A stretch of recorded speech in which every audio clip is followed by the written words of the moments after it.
KoitCast.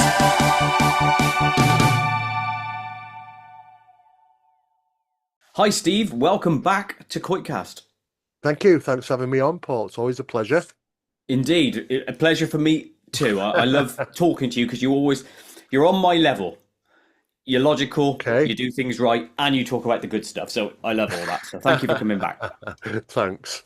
Let's start with this, Steve. Project Doorway.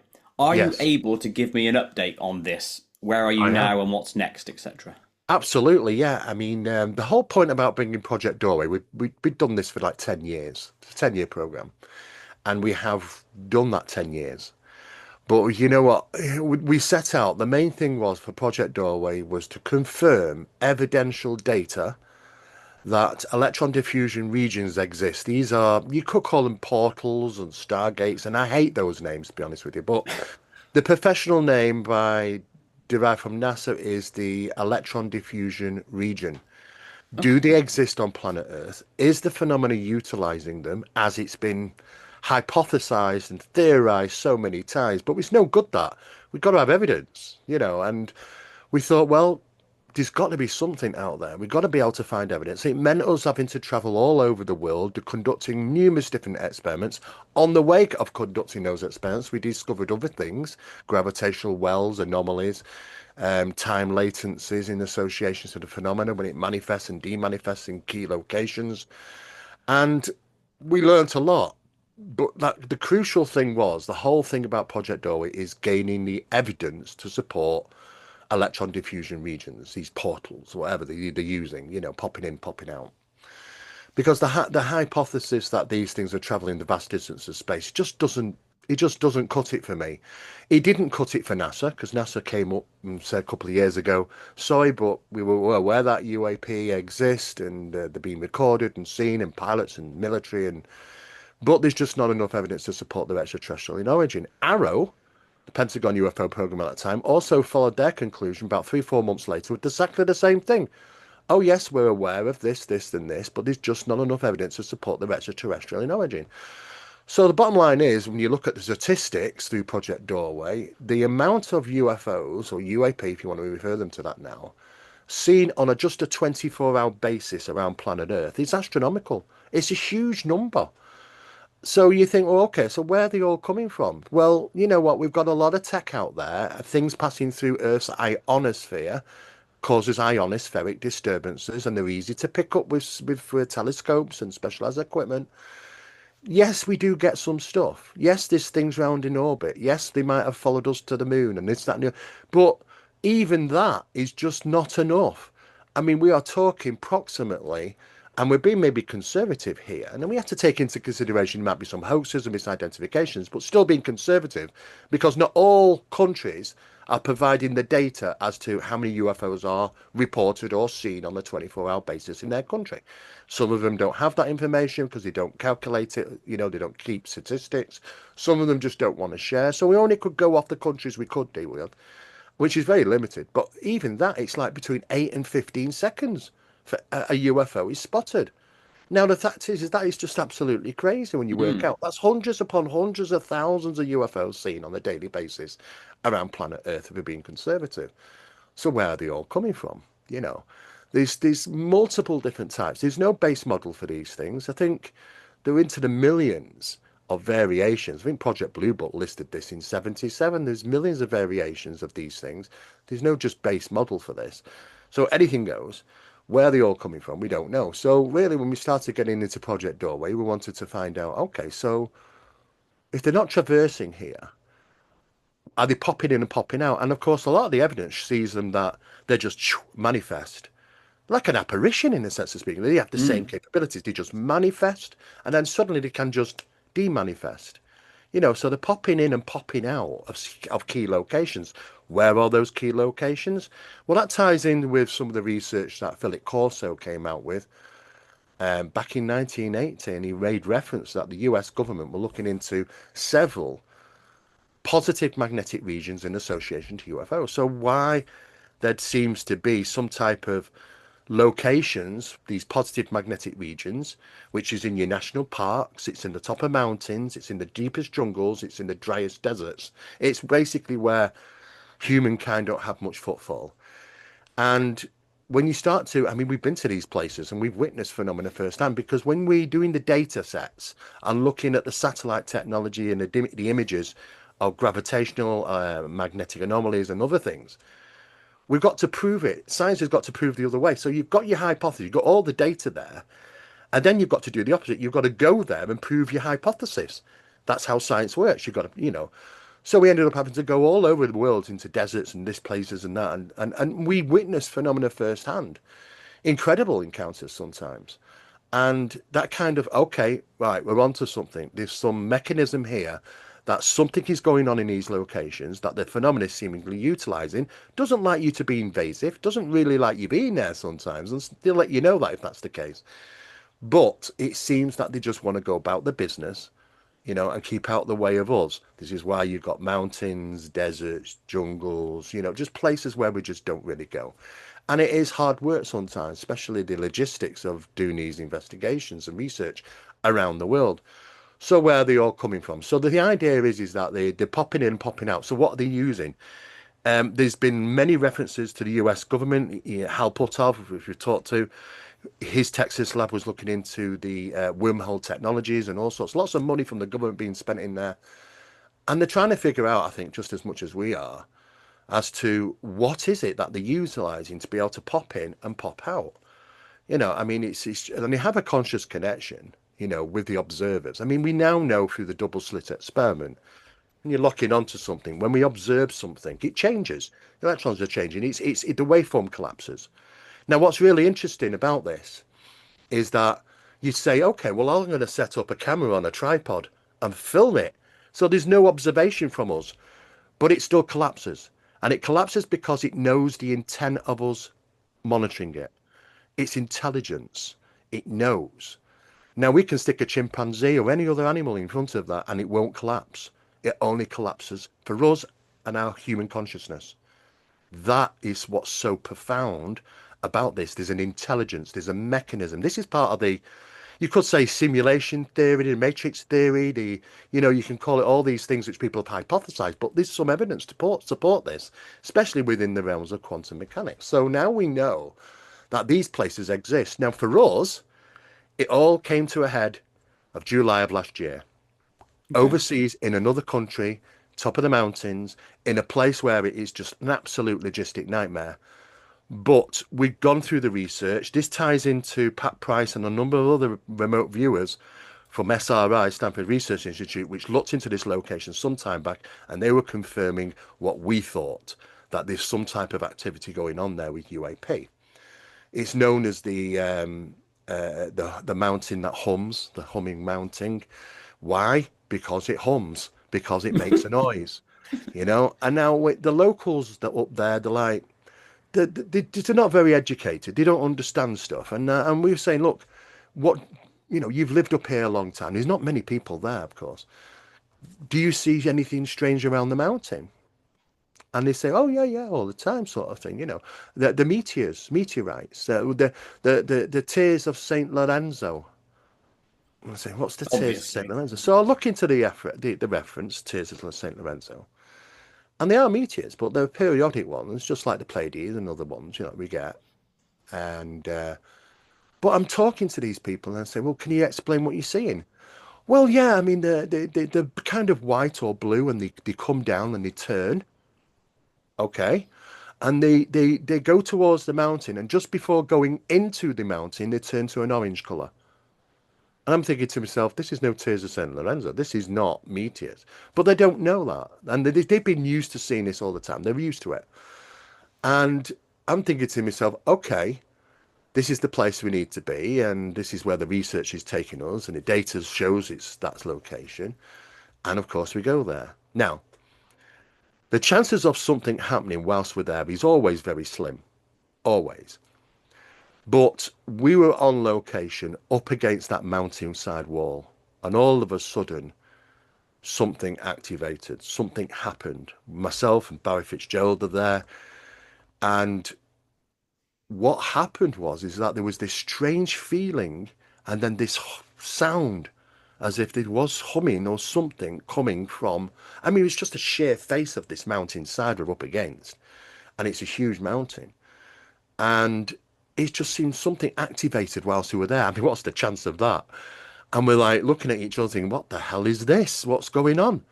And then, because taking in consideration where we are, there is no cell signal, no phone signals, no cell. You won't get nothing up there. It's absolutely dead. There's No no electric pylons or anything no nearby. pylons. I mean, you're away from everything. Your phone's just a waste of. We know that we have them to take photos and videos, and they're on. And then just at this moment in time when this activation happens, Barry's phone starts pinging, and he's taking photographs. And underneath the photographs is because he had his GPS on, thank God for that, it starts to come up with GPS information. Now, the GPS information is giving us a ping from a transponder in Canada. And I'm thinking, how can this be transponding from Canada? Because it's 4,500 miles away on the other side of the planet. It can't do that. But what's connecting us? What's connecting our location of where we are, which shouldn't have any cell signal at all, to a ping from a transponder round a lake in a place in Canada, which is absolutely renowned for UAP activity, those mountains. And when if you look at a photograph of this location in Canada and look where we are, it's like you'd say it's the same place, absolutely same terrain, no people around, no footfall, but there is a transponder there. And we were getting the ping back, and we've got the details coming up underneath the photos of the GPS where the information's coming from. I'm thinking, what the hell? So it's like, and I've talked to people, and he said, well, basically, there's only one way to get that signal. It must have passed through something. There's no way it's gonna, it's to us. What was happening at that time when we were there? That something might have opened up, and it connects these two locations. Now, we know this before because we've done other research in ancient sites and places around the world. And sometimes drawing these double lock systems, when I say the sunlight is passing through into the resonant chamber, so you've got a frequency there of light, and you've got systematic being produced electronically, because we've not got great vocal cords for this now, in that resonant chamber. So you've got two frequencies, this double lock system.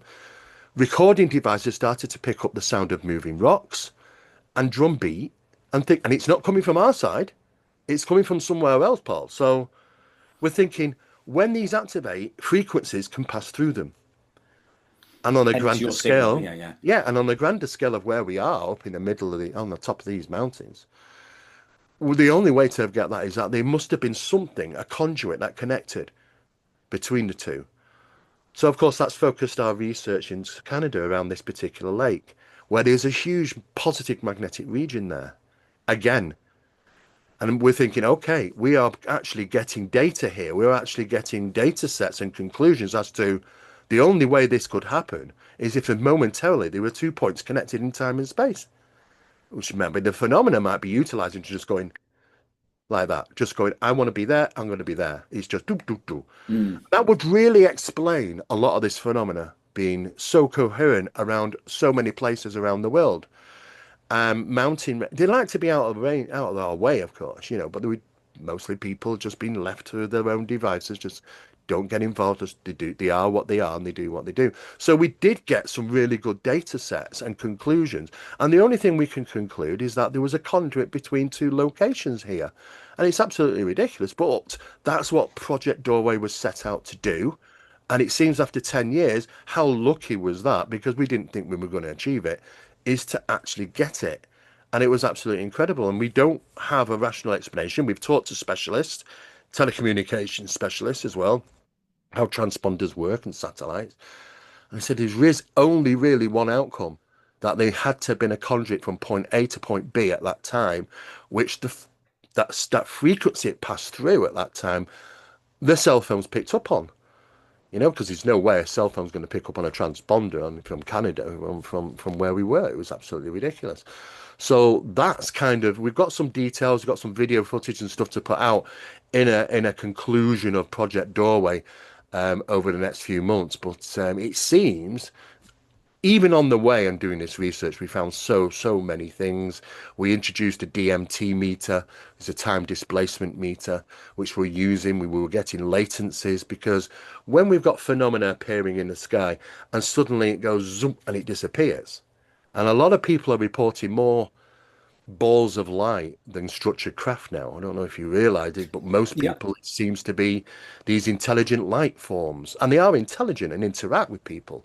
So it's a different type of phenomena in the sense of structured craft, but they seem to split, multiply, phase out, phase in, and when they are disappearing from sight and dematerializing, if you can be there on location at the time and pretty quick, maybe up to 72 hours, you can measure areas of disturbance in that environment. Because in a hole like this, these light waves, there's gravity, there's oxygen, Sound waves, there's everything. Yeah, yeah. all sorts of things in this empty space. When, like Einstein said, two things can't exist in the same space and time. So something has to give when they manifest. So you're an object manifests, it has something has to give in that environment. When it demanifests, you're left with a void. It does slowly collapse and fill up. But if you're there to measure it, you can get latencies, you can get gravitational wells, you can measure the effect of this hole literally punch through reality where they've come in and come out. And this is what we're using the DT meter for. Now, unbeknown to us, when we first started introducing this, because we were pretty off the mark with this new type of equipment, it was being utilized in other areas, and it's been utilized in the great work that Trey Hudson's been doing with the Meadow Project, been utilizing DT meter, getting the same results. I've also talked to scientists. I was on a call last week and talking to a scientist, and he said, "Hey, look at this, Steve." Pulls out a DT meter. He said, "It's because of you I've been using this, and we're getting the same There you results." go. So I'm thinking, fantastic. There are some really good pieces of equipment out there. It's showing evidence of something very strange that's happening regarding the process of manifestation, demanifestation. It's very similar to the paranormal aspects of manifestation and demanifestation, and the aspects of metaphysicality, because not only are these so-called occupants have the capabilities of walking through the wall and then being able to pick you up, it's like, well, is it physical or not? It's the same as paranormal phenomena. An apparition can walk through a door or whatever, and it can prod you in the back or whatever. It's the same metaphysical aspects on both sides being utilized here by the same phenomenon in the sense of speaking. So on that journey is delivered so much throughout Project Doorway because we've learnt so many things. But we were so pleased that we did actually manage to get some conclusive data as to the existence of the electron diffusion region. Now we know NASA have confirmed electron diffusion regions, but they just don't want to say that they're actually not just atmospheric, but they're actually down on at hemispherical level, the geology of the land and stuff. And of course, we've got UFOs going into hillsides, volcanoes, and Mhm. into the ground, and it just sometimes they seem to be apparitional. Sometimes UFOs are just seen to appear coming out of a tree. Just trying to make sense of this. We've got to wrap our heads around about the understanding, and I tell you where it's going to lead. It's going to lead into quantum mechanics. It's going to lead into all those areas, and including advanced AI. These are the areas that it's going to be pushing into, but we've got to sort of try and break it down because the problem is that we live in this box, this reality. We're part of that. We're in the box. So for us to understand it, we need to have a perspective from outside the box, and it's very difficult when you're in it and you're part of it. Because even through the double slit experiments, we know this matrix, this reality around us, which is constructed in our brain, by the way. That's all it is. I mean, quantum mechanics tells us it's all constructed up here. Even color is manufactured in the brain. So we have to consider, okay, so this is made for us. We're part and parcel of this. This is why it doesn't affect with other animals. This is why that when we're recording a double slit experiment, the waveform's still going to collapse because there's intent, there's consciousness of knowing what we're going to do. There's a very intelligence mechanism that's been created for us to be part of. So it's very difficult being on the outside. You need to be on the outside really to have a really good understanding. But it is very interesting, and the times of research now are changing very, very fast. There's a lot of stuff going on in the quantum realm, outside space and time photography, which is showing geological constructs, large geological constructs. We can't see them. This is not in your infrared and your ultraviolet and full spectrum and all those sort of things. It's well beyond that. It's literally out of our reality, phased out. But we are seeing Quantum things. photographs. You just mentioned Yes. quantum photographs. Yeah, quantum What's going on photography. there? Who's doing that? There's special teams of people which are working with certain types of technology that allows to take images of outside our space and time. Images of another dimension, essentially. It's our dimension, but it's an area that we'd be completely oblivious to. And just your average photograph, what people can take. They can take your average information because all photographs, believe it or not, hold quantum information. We don't see it, and it's the capabilities of the photograph and the cameras and stuff, but it is gathered there. And they're utilizing even that, not only be able to take the photographs, but looking at some of the old stuff as well for people that have taken photographs and look at them and put that through the analysis. And are starting to see lots of strange things around, which we would be completely oblivious to. There's stuff around in this world that we'd be completely oblivious to if it wasn't being able to pierce that veil and look beyond the realms of our understanding of reality to see what's there. And when you do, you start to see some very strange things, very large geophysical structures, some of them in the sky, some on the ground, cubes, all sorts of strange things. And we're trying to figure out, okay, now we might be getting just a little bit closer to answering some of the questions in regarding this UAP activity and the strange things that are being reported, how they can pop in and pop out of our reality at will, and Mm. observe effect, consciously connect with individuals. We know now that that conscious connection can happen extremely fast. And when it does, what people weren't realizing is that it's altering the brain waves. It sometimes when it wants to have interaction with people, it will shift our normal waking state into theta. Now, theta is like, well, you half asleep, hypnosis, daydreaming, but it pushes into that because we are highly manipulative under that certain circumstance of brainwave. Theta, we are highly manipulative, even our perceptions and all sorts of things. So phenomena can do that and interact. You can say, it realizes it's being observed, maybe through the waveform collapse of when you're looking at these things, they're intelligent. And then it knows sometimes, okay, I can connect if I want. And if it does, it can happen so fast, you didn't even know your brainwaves are being altered and basically prepped for some type of experience. And we're starting to see that in the data, as well as those that have had forced perception on them through for the phenomena. I saw a strange thing come down, I saw these beings or whatever, but are you truly seeing what it really is? Or are you seeing a projection in your mind of what they want you to experience? And when that happens, it affects parts of the brain. The caudate putamen starts to scar through forced perception.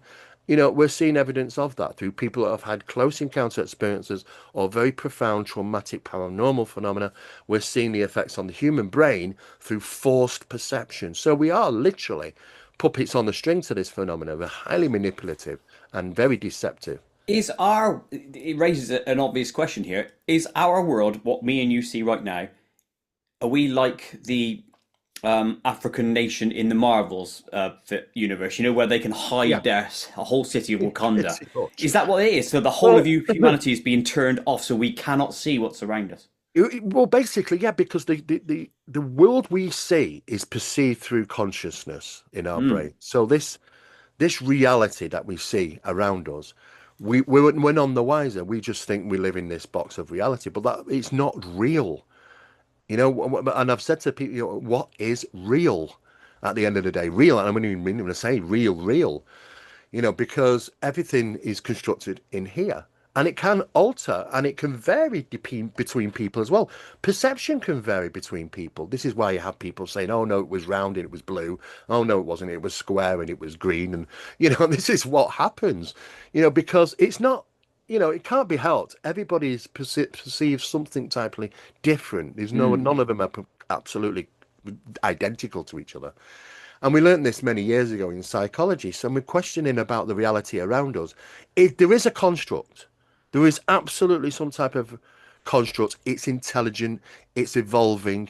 There are mechanisms there to alter, reboot, change things, and it's very, very clever. And it's not just around us, Paul, and around the world we see. It's even stretches into the universe.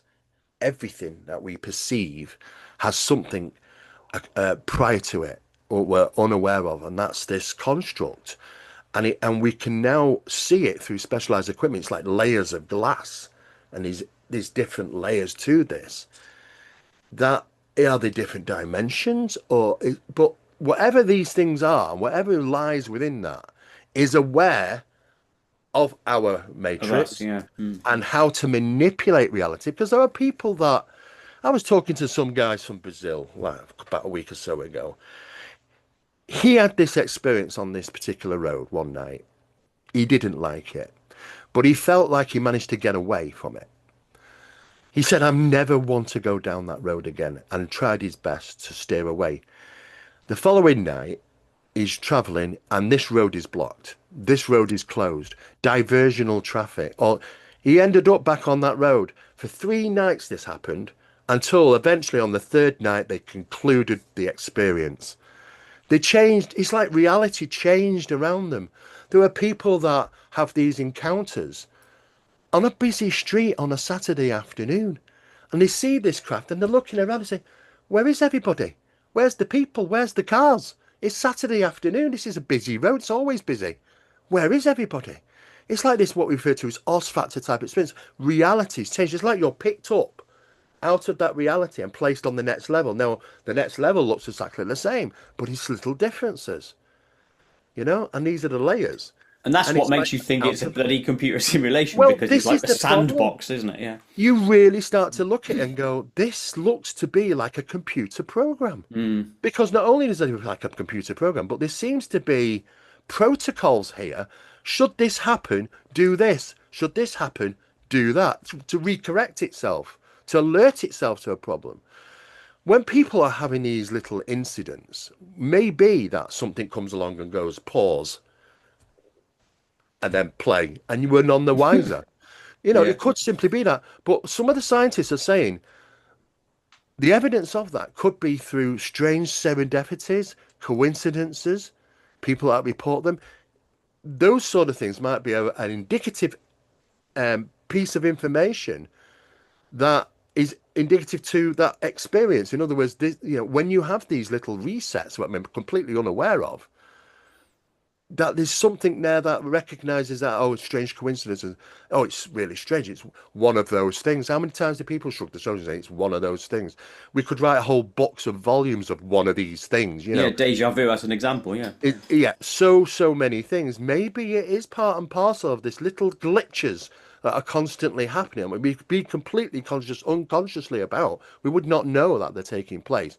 Only through the process of maybe strange coincidences, multiple serendipities, and strange things like that. It is pretty profound about understanding because it opens up. And when you start to look at this and you think, UFOs?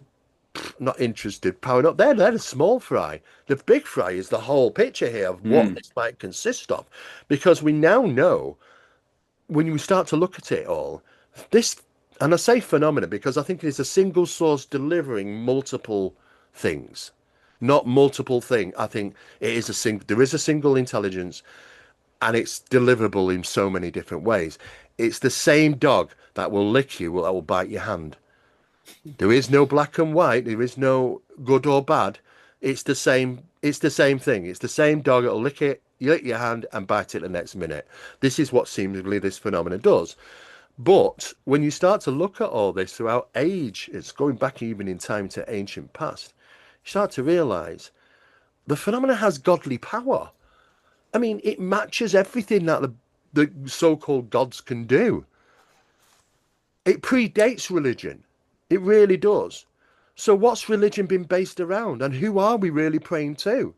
And what is actually God? And the reason being is that there are people that are kind of picking up on this. Jason Sands, who's a whistleblower, UAP whistleblower, he's been very active over the last few months. But in his recent video, he's sort of saying, he's trying to say it without saying it. I understand the guy because nobody wants to turn around and start questioning religion. Nobody really does. It's just one of the worst things you could do. But at the end of the day, this is the biggest pill you're going to have to swallow at some point. Is that what does all that mean? Has it been fashioned by NHI and these intelligences? I mean, there are no differences than the Mayan and the Aztec and the Inca gods wanting sacrifice, blood sacrifice. It's even listed in our own Bible, the Christian God that we know. If you look through the Testament, the Old Testament, it's there. I demand blood sacrifice. I demand that you sacrifice your children to me. This is our God doing the same things of all these other deities. And when we're talking about the apparition of God, the visualization, the manifestation of this godly power, which was so said to be across the mercy seat of the Ark of the Covenant, how was it invocated? Highest priests, with certain blood groups that is, which would drop ox blood, 7 drops of ox blood on top of that mercy seat to invoke this being which they communicate with. Hence the ark was a communication device of some sort. You start looking at all this and you think it's all the same. It's all one thing, all doing the same thing. There is no difference, between these gods or our gods, whatever. But if you take away the colourful visual aspects of this, which vary drastically, and just look at the core of information of phenomena, the phenomena stays the same, but the mask is forever changing. And my good friend who I work with, Nathaniel Gillis, he refers to them as archetypes. Well, yeah, it's the same thing, masks, archetypes. Yeah, There's a suits, costumes, proto-intelligence. whatever. Yeah. Absolutely. So What this is suggesting, though, is that there is some sort of fat, sweaty kid in a room somewhere just modding his computer game, of which we are that computer game. It doesn't have to be a fat, sweaty kid, but you understand that. I understand the analogy. It would seem that this mechanism, I mean, just the whole thing on a global, just say global basis, the mechanism is huge. The work that's involved in that, and the monitoring, and the how this is done, and why this is done, I do not know. But this is what constitutes reality, far more than what we ever thought, to be honest. And the new research is pushes us in this direction. It's going to be, I tell you now, within the next 12, 24 months, more information about this, about the quantum mechanics and stuff, is going to be coming forward and really put into claim about what reality really represents. It's very, very profound. Well, I'm glad you said that, because I was going to circle back to this bit anyway. With your research in those locations, obviously science needs to be verified and repeatable. So Yes. presumably other people are going to go there with the same sort of technology and then can repeat that They already scenario have. again. They already Brilliant. have. Well, that's it And then, isn't it? I also know some people within 3-letter departments are doing that as well. Ah, quality. Yes. Well, that proves everything that you've said, and for me, adds significant weight to the whole Absolutely, you need that. You can't just go computer off some universe. guy. Yeah, you Yeah, you yeah, really yeah. do need, and it's a consistent amount of research. I mean, when it was first shown to me, I mean, it takes a lot to shock me nowadays after 41 years in this subject, but it shocked me of what I was seeing. I couldn't understand, and I started questioning. Well, okay, well, I want images of underwater. I want images of in space. I want to know what the parameters of it. It's everywhere. It doesn't matter. There are no our reality. This comes before our reality of this construct. And what we see is through the construct we see our reality. But it's here. It's even between us now, in between monitors. Yeah, there could be a Layers door of it. here, literally, of Literally, something right of under another our building or noses. whatever. This Yeah. is it, and this is why I've argued this phenomenon, it could be right under our noses. And any time it could interact if it chooses to do so. And we'd be completely oblivious to this. But now we're starting to be able to see slowly, peer through the veil a little bit and get an understanding of what might be going on here. But then he starts to open up a whole world of possibilities of like, what the hell is all this then? How does this mechanism work? Who constructed the mechanism? What is responsible for that? So many questions that we can't really answer, to be honest with you. Well, no, let's add it. Yeah, well, I agree. Sorry. Let's add further weight to this. You said earlier, obviously, there's information all around us, and Yeah. then we've got these devices that will eventually see it, so to speak.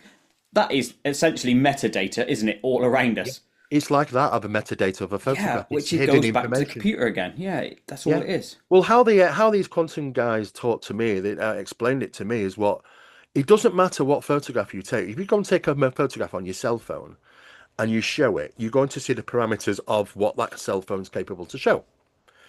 But Within that photograph, there's quantum data. We don't see it and it's not being used, but it's there. So they can take that photograph and apply their analysis to that and start to have things pop out of that photograph from different layers. And that's repeatable. So say I And that took a is photo here and absolutely, then yeah, there, then there. It would absolutely be repeatable. wow. He even said to me as a child, go outside, Steve, because I'm like, I'm not having this. I'm saying, can't be, surely not. Go outside, take a photograph in your back garden, take 60% sky, 40% ground, and send it to us. And I did. And the stuff that popped out of that, I was like, oh my God, what is that? And he said, well, that's within your data. I said, it's trapped there quite quantumly within that. You know, it's not being used by the cell phone, but it captures all data there. And I'm like, what the hell? He says, And what did it it's show? everywhere. It showed three constructed faces, which were Human seen. faces. It's a bit hard to Okay. tell if they look. Sometimes they're not. Sometimes they are. It's there's different morphing to them, but they were absolutely 100% faces, and they do seem to be acknowledging what I'm doing. But within the sky there was a construct and three bright objects within that construct. It's like, what the hell is that? And I got to the point where I was going through my old data of photography when I got thumped in the back by a poltergeist in 1996 in Rochdale, which was quite painful, but it left a bruise. They analysed that and they saw some type of toroidal energy where the strike happened. And this is other layers to this that's showing things that it's not just simply that you got thumped in the back by a poltergeist. There's something, the energy wise, it's in the quantum field. You can see the toroidal area of this. It looks like a toroidal energy form right on the point of impact, and many other things. I'm like, wow, this is really something. And then end up being introduced to other scientists and their work. And they're confirming the same thing and they're showing me stuff. And I'm like, whoa, flipping heck. I've just stepped into Alice in Wonderland. Yeah, And I that's gonna thought, break your psyche, that is, that sort of stuff. I was a few nights, I was like, what is all this about? And then you have to sort of you just have to accept it, shrug your shoulders and go, well, this is reality and It it's is what not it what we is. thought. Something is responsible for this, something. But we are going to get there. And there are actually plans now of these scientists coming together and formulating a way to release information to the general public. They've even contacted me and they said, look, you deal with the media a lot, Steve. You deal with people. Who would you put this information out? How would you put it out? It's got to be delivered in the right way because you don't want people to say, "Oh my God, it's you're scaremongering or it's this, that, and the other." And we don't want that. We just want the data sets out and you make your own mind up. But here's the information, here's the conclusions. You go for it. But it's got to be delivered in a certain way because it's a big pill to swallow. It really is. And so they've asked me, and they are working on it. There's something that's working in the background even now, how to have that deliverable in some way to media of the world.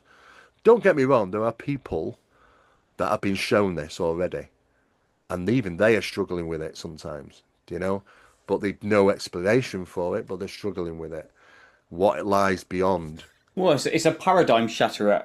But I do have a question on those constructs, right? So say there's a construct in this room right now. If I take a photo from this angle, right, and it shows a construct ahead of me. If I then took a photo from this angle, could I also see a different face of that construct? Therefore, Well, we could, it's like, it's a yeah. 3D object, as an It is a example. 3D object. Interesting. Absolutely. I mean, Trey Hudson has proved this through he's got a new documentary who's just come out about the Meadow Project.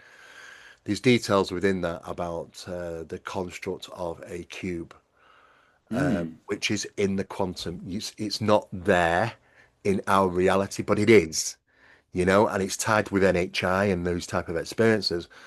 Their parameters of NHI control is massive compared to the very limited area of what we can do within our reality. And it's three-dimensional. And you can actually see it's so straight. It's a Yeah, three-dimensional awesome. cube. When you can literally go like this and you can see the three dimension of it. It is, in a sense, physically there in a non-physical manner. Very overlapping profound. dimensions. That's what that says to me. Or if it is the whole perception thing, like, like color blindness, that's an example. You have a range, Yes. you can't see outside it, blah, blah, blah. And Yeah. speaking of perception, by the way, I'm actually incredibly ugly, but it's only because you're looking at me right now. I appear this beautiful. That's the, you know what I mean. Yeah. Perception is everything. Perception Absolutely. is everything. It begs a question, right? If these things exist simultaneously with us here, what do they do? Are they just going about their lives in their special universe? Well, Any thoughts? they're certainly aware of the technologies that we're using and our effort in investigations. They show a great interest in what we are doing.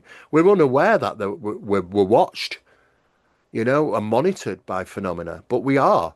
Especially if you're a long-term researcher and you've been out in the field and you're conducting experiments like myself or Trey Hudson and many others. Yes, they are monitoring and sometimes they interact, but it's what's going on in that environment we could be completely aware. We might see a Mm, ball of light move across the field. To us, that was really interesting. The ball of light moved across the field and it seemingly interacted with people. But when you start to look through the layers, you realize, hang on a second, that's just one aspect of it. There's all this happening as well. And you're thinking to yourself, okay, well, it's definitely tied to it. It exists within our reality, but it's not penetrable for us to be able to see through the veil for us to experience it. But it's there. And we're having specialized equipment point this out now, mm. to the point where even the analysts can basically even find the simplest of things through quantum mechanics, even things that have been lost in certain areas, believe it or not, through the intent and the mechanism and how quantum mechanics works. There was quantum mechanics that will appear through landmass, through the deepest oceans. This is really going to be something quite special. And I've seen some of this stuff, and it's absolutely mind-boggling how this works, but it does. How these people can find things and then come back with the data, and it turns out they're right, is that we've just found and discovered a new area that punches through seemingly the reality we understand, that veil, to illuminate and help us find and discover many other things. So that's what's really interesting. I mean, the whole aspect of where UFOs are coming from has just been put on the back shelf. I'm more interested in this now because this is tied to this.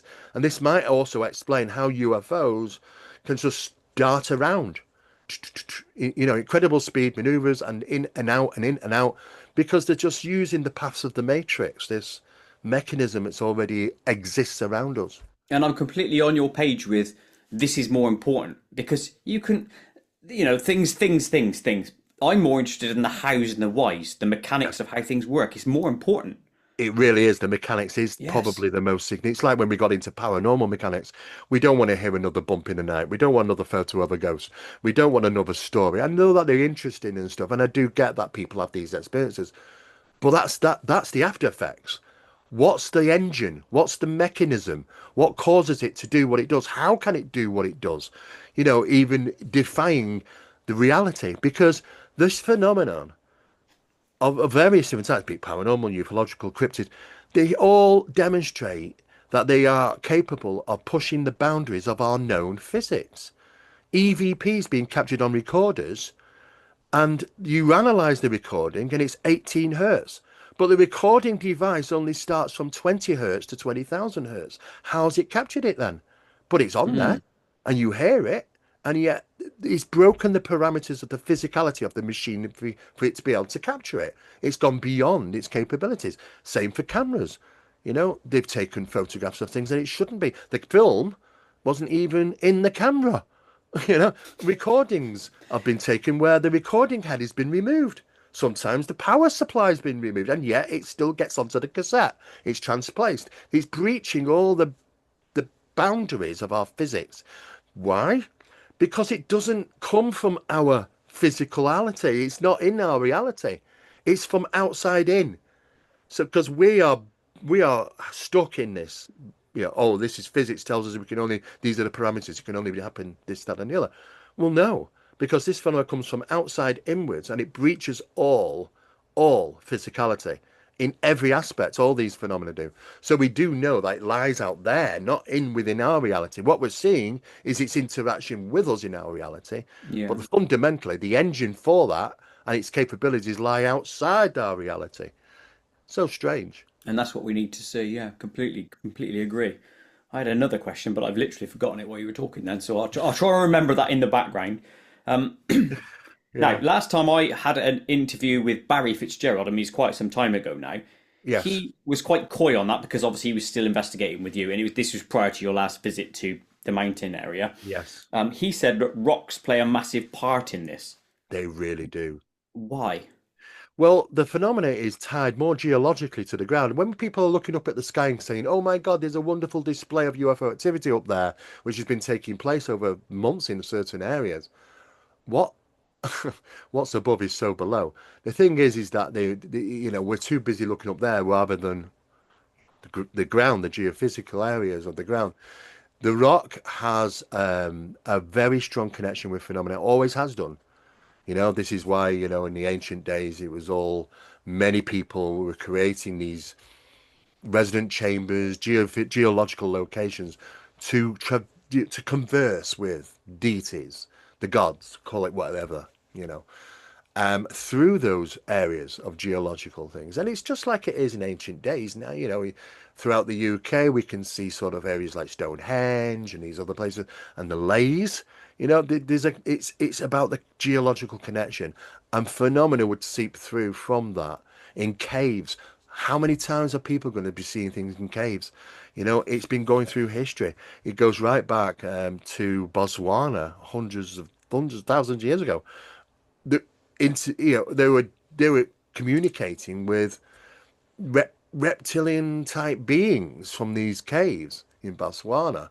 Same thing that caves communications um, with different inventors over the years that spent time in these caves and conversed with things. Leonardo was one of them, and we've seen his drawings and everything. Well, that Mm, information was come through from communications with Source in a cave we used to visit quite a lot. The cave at Lord's where this thing appeared, and Bernadette said, "Oh, in a diary she called it that thing," but the church wanted to turn it into the Virgin Mary, and now it's one of the most practiced places of worship in the world. I mean, who we're praying to? Holy caves in India. They were never described as humans, no, non-human intelligence appearing in caves, and now hundreds of thousands visit every single day to pray to it. So we have to question everything who we're praying to. The Church, the Vatican have made a good little twist on this. They knew about these incidents with nuns, monks, and priests having these encounters with non-human intelligence and sometimes not very nice experiences, but they twist them. Oh, it's an angelic experience. It's a godly experience, and it's the same for many people that have had those experiences. And we know what the Vatican have done now because we can go back and look at the source material, and the source material tells you the truth, but this is before they put the twist on it into the scriptures and the Bibles. So the thing is, this has been around for a very, very long time. But the geology of the land is absolutely fundamental to the phenomena Earth. Now, if you look into Scientology, this is what's really interesting. It's the unspoken word. It's the quiet church, and it's the church of NHI. It simply is. It's the church for this phenomena.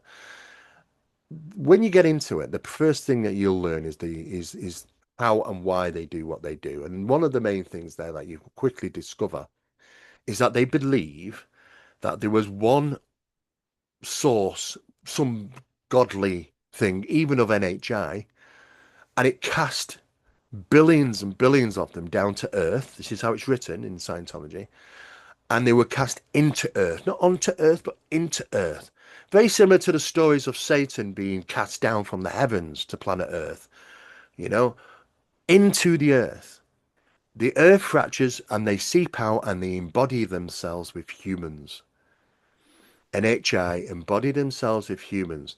What Scientology is trying to get you to achieve is to do exactly the same thing that NHI can do, is manipulate reality.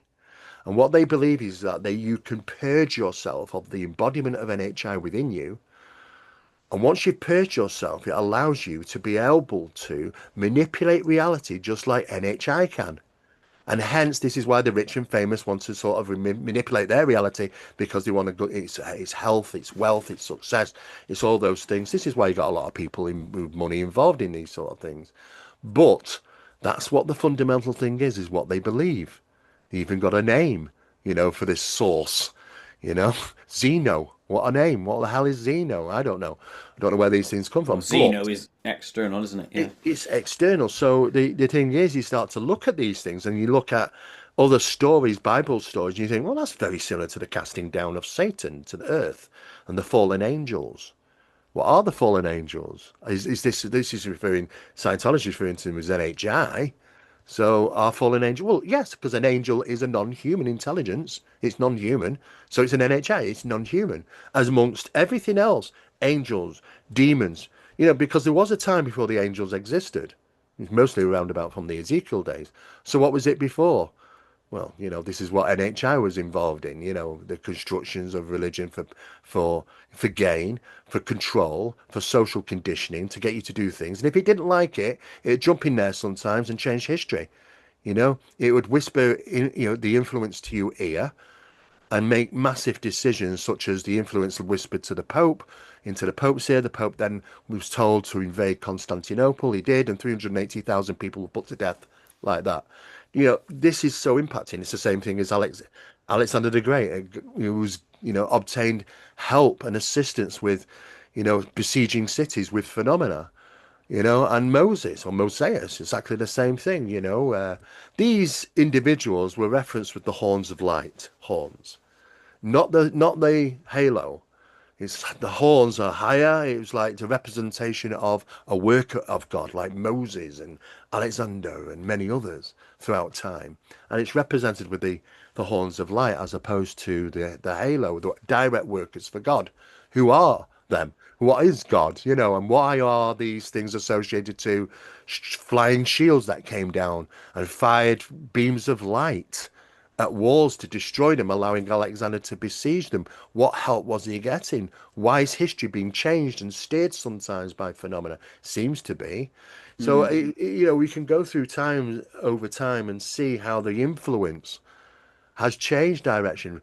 Right back to Solomon when he was dealing with the jinn. The influence, the whisper in the ear, the guiding.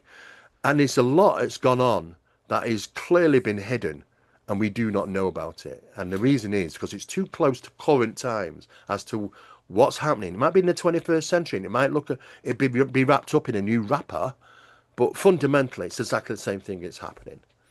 I'm glad you've just said all that because that actually pushes my conversation with Barry into a place where I can understand it. Because, like I Mm. said, he was being quite coy, and I understand why, but I couldn't quite grasp what he was banging on about. So, to recap in layman's terms, whatever NHI are in the Earth, they sort of like come with each of us. We have our own passenger, so to speak, or what some people might even call inner demons, that we fight. Yes. Yeah. And then, if you can ascend or transcend them or whatever, you get rid of them, and then we can then be the masters of our own creation, essentially. That's exactly it. You're absolutely spot on, Paul. Yeah, that's exactly how they see it. It's certainly in Scientology anyway. But Nice. it kind of does fall in with Bible stories as well, which is very Mm. strange how I think that it all sort of seems links in. heavily together, and it makes sense. Bear in mind, most religions sort of like come from the similar source anyway, don't they? They They come from do. the same tale. Yes. Um, and that you can understand why, because if And I there's only, can't say, blame a them. thousand humans, there's got Yeah. to be a source of a tale. And I can't blame them because they're bound to believe the archetype. Because the Mm. archetype might appear to be something different. In India, it might have had four arms and it might have been blue or whatever. In Egypt, it might have been green with an elongated head, like Osiris and stuff like that. But at the Yeah. end of the day, it's perceiving itself to them to be what it wants to be. These are archetypes because we know that through the process of interactions, these archetypes have sometimes, when it's not worked, changed, morphed because it's not working. I'll be something else, So we do know that it's utilized, but why shouldn't they believe that? To them, it was a real physical thing, a being that was communicating with them in this manner, and this is how it looked. Just as ours might look like Charlton Heston, as in like, I mean, it's Mm. hypothesis, but the thing is, we were created in God's image. But according to NHI and communications with them, what came first? Body embodiment of the human body, or spirit. Well, they say spirit did. So spirit was. So if we are saying we're in the image of God, it's the spirit. It's the image of the God, not the physical human being. And we're trying to. Oh well, do you know? It starts to get really confusing, Paul. You know, when you start to look through the layers of this. You know. Oh, that all makes sense. Spirits are a face of God, so we all exist on whatever plane, and then it's like you said, the embodiment, and we're pushed into this cage, for want of a Yes. better phrase. Yes. A couple of quick questions before we move into the Scole experiments, which is another area I really wanted to touch on with you. Um, this construct layer that the metadata stuff that we've been talking about is around us, and then we've got talk of source, which I do believe in, by the way. I speak to Yes. like angel communicators and all sorts of stuff, and it tends to always go back to the same thing. There's an overall source, and then whatever That's it. underneath that, an umbrella. So, do you think we're here, and then this construct? Do you think it's another level above us, the 4D universe, so to speak? Well, originally, what the concept was is that imagine Oh, and then drawing. and then source at the top. Yeah, Yeah, I know what you're saying. And the original idea was is that if you imagine drawing two circles, but letting them cross over a little bit to each other, you end matrices. Yeah, up with this little gap in the middle where the two join. And it was assumed that this was our reality, this was phenomena's reality, and the engagement between us is when the overlap is between. That's the hypothesis they used to think. What we now know is that this is the phenomena, and within the phenomena, a smaller circle is yeah. our reality. It's everything. It's not that it just interacts sometimes with us, these two crossovers. It is that we are in that. We are in That's that. the Yeah, great, yeah. you know? And you are right by what you're saying about how that order works, because you've got that, the phenomena, and its matrix with us with living within it and controlled within it and manipulated within it. But then sometimes we think, hang on a second, what is in control? And we try and work out, we try and look around and go, what is that Yeah, round what's out there? You know? there? And that's the problem because we're stuck in it. We really would need to be out of it. But you know what? NHI, through periods of time, have communicated that some have been taken outside of the matrix. Now, what does that mean? I do not know, but these are certain communications that they've said. What's that mean to be outside of the matrix? Does that mean to ascend to a point where you're no longer trapped within this reality, that you go beyond it? Is that through death? I don't know. It just, we have to look at the whole concept of everything now. You know what it is, don't you? It's basically a bloody nesting Russian doll, isn't it? And Yeah, we're that small one yeah, in the middle. we are. Exactly. And we want to know what's on the outside. It's like pond fish trying to look through the water to our world and trying to understand what is it that's in control of our Mm. environment. And they may not ever know. And that's a bit like us, maybe trying to look through the water to try and see what is beyond this, what's in control, because it definitely is something. And NHI seem to be very strongly associated with this and in control to some degree. What's controlling NHI to do that? There's a source. It's got to be some type of godly source. But down to us to try and figure out, is that God? Is it God that delivers all this? It's responsible. Because people have said to me, well, surely if God is all powerful, why would he allow NHI to be highly deceptive?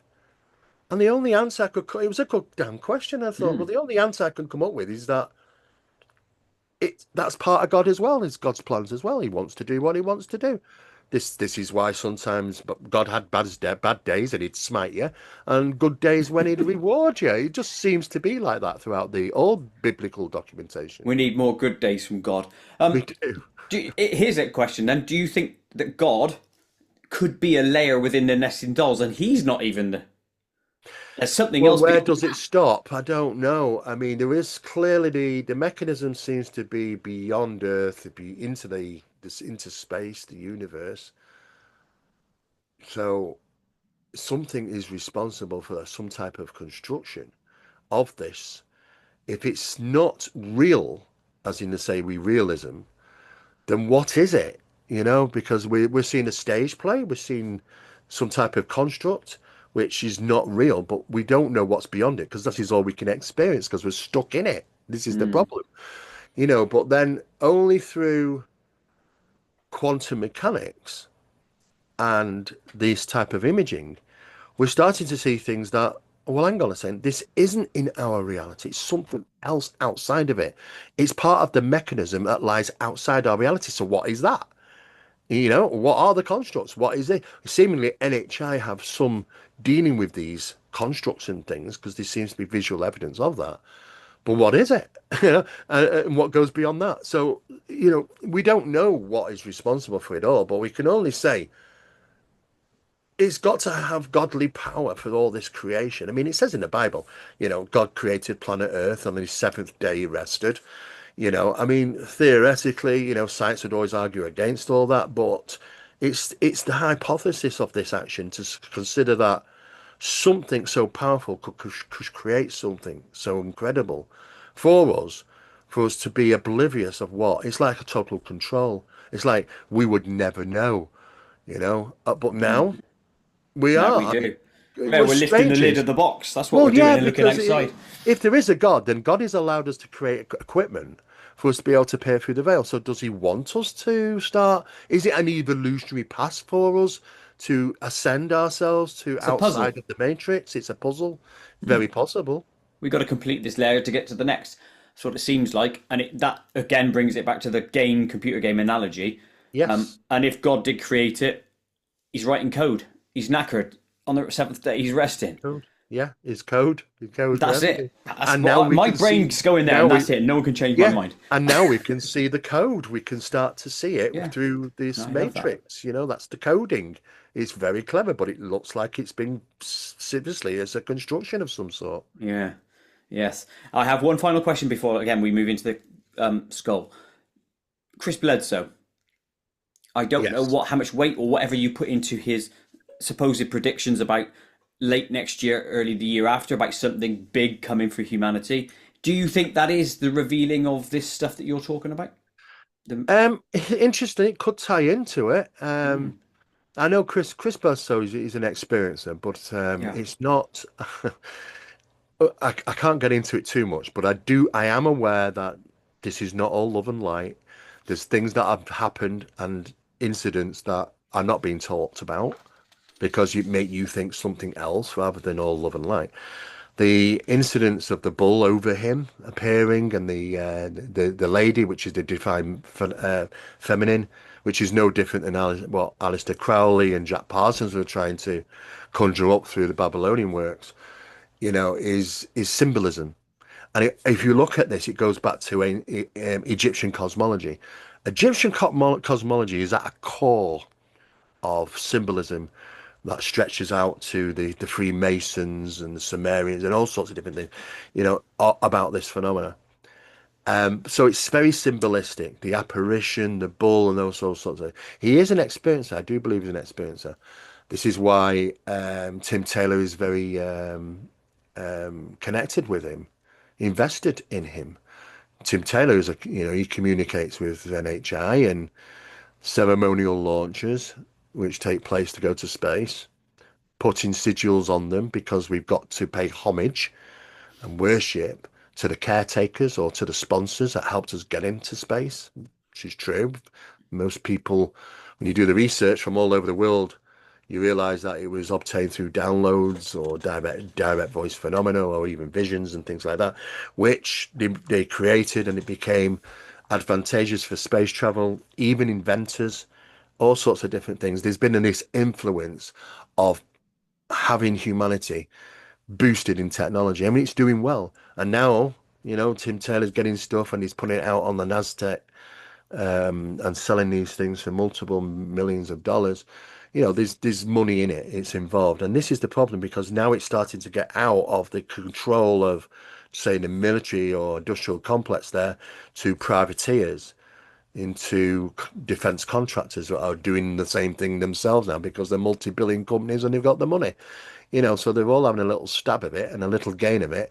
But what their argument is that if we don't do this, the enemy's going to do it. It's the same. It's the old Oppenheimer thing, isn't it? We've got to make an atom bomb because if we don't, the enemy's going to. And we've got to beat them to it. Well, what's the downside? Well, it could destroy planet Earth. So what do? Let's make it anyway. That's humanity. It's just we can't help it. That's why they won't survive long in a room when it says don't press the red button. You probably get past 40 minutes or someone's got to press it. Just humanity. It's just the way it is. But with regarding Chris Bledsoe, I don't know. I've seen these things before where it comes and goes. It's like Three Eye Atlas. It'll come and go. Every time Hopefully, yeah.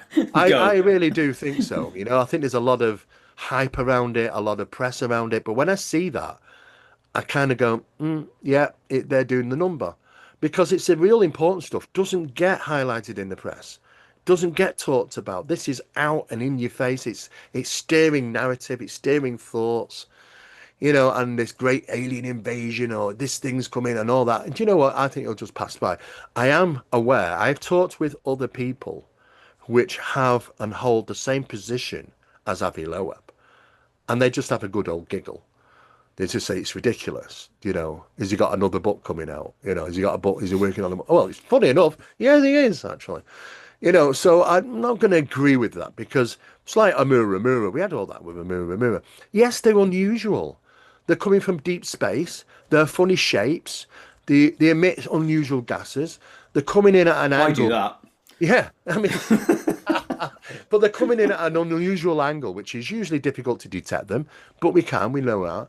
But just because they're coming from deep space and look a little unusual doesn't mean that they're extraterrestrial in origin. And Mura went by us, and after all. We had all that with that.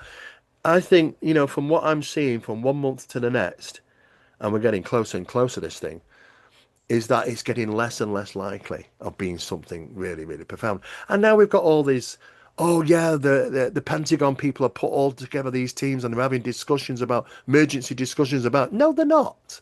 They're not. But it's hype. And when I see so much hype surrounding this, I usually take a step back and go, Distraction. it's distraction. And I, Yeah. and I think so. I'm hoping, that, okay, will there be something good, spiritual, advancement, whatever Mm. that Chris Bledsoe talks about?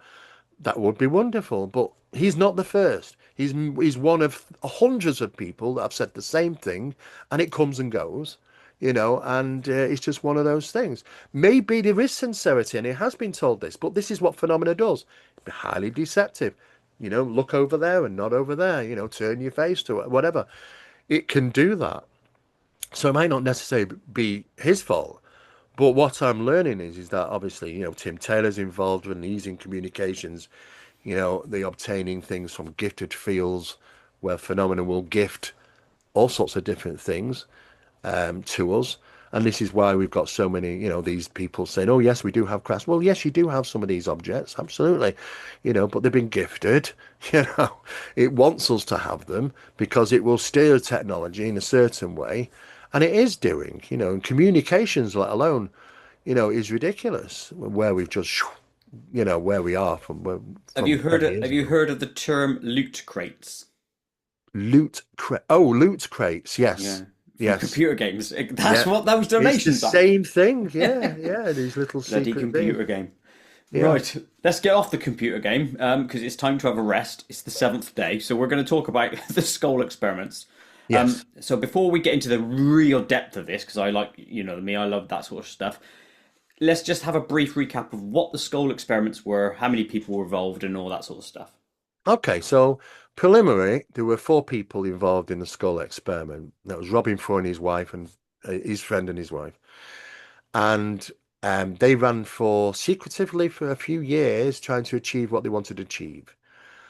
They wanted to create a device, a bit like the Tesla Spirit Radio, have one device created where they could literally just, like a phone, just talk to the afterworld, They never managed to do that. It got so much more, of course, but really, the people that are involved in Skull would have said it was a failure, only because we didn't manage to do that.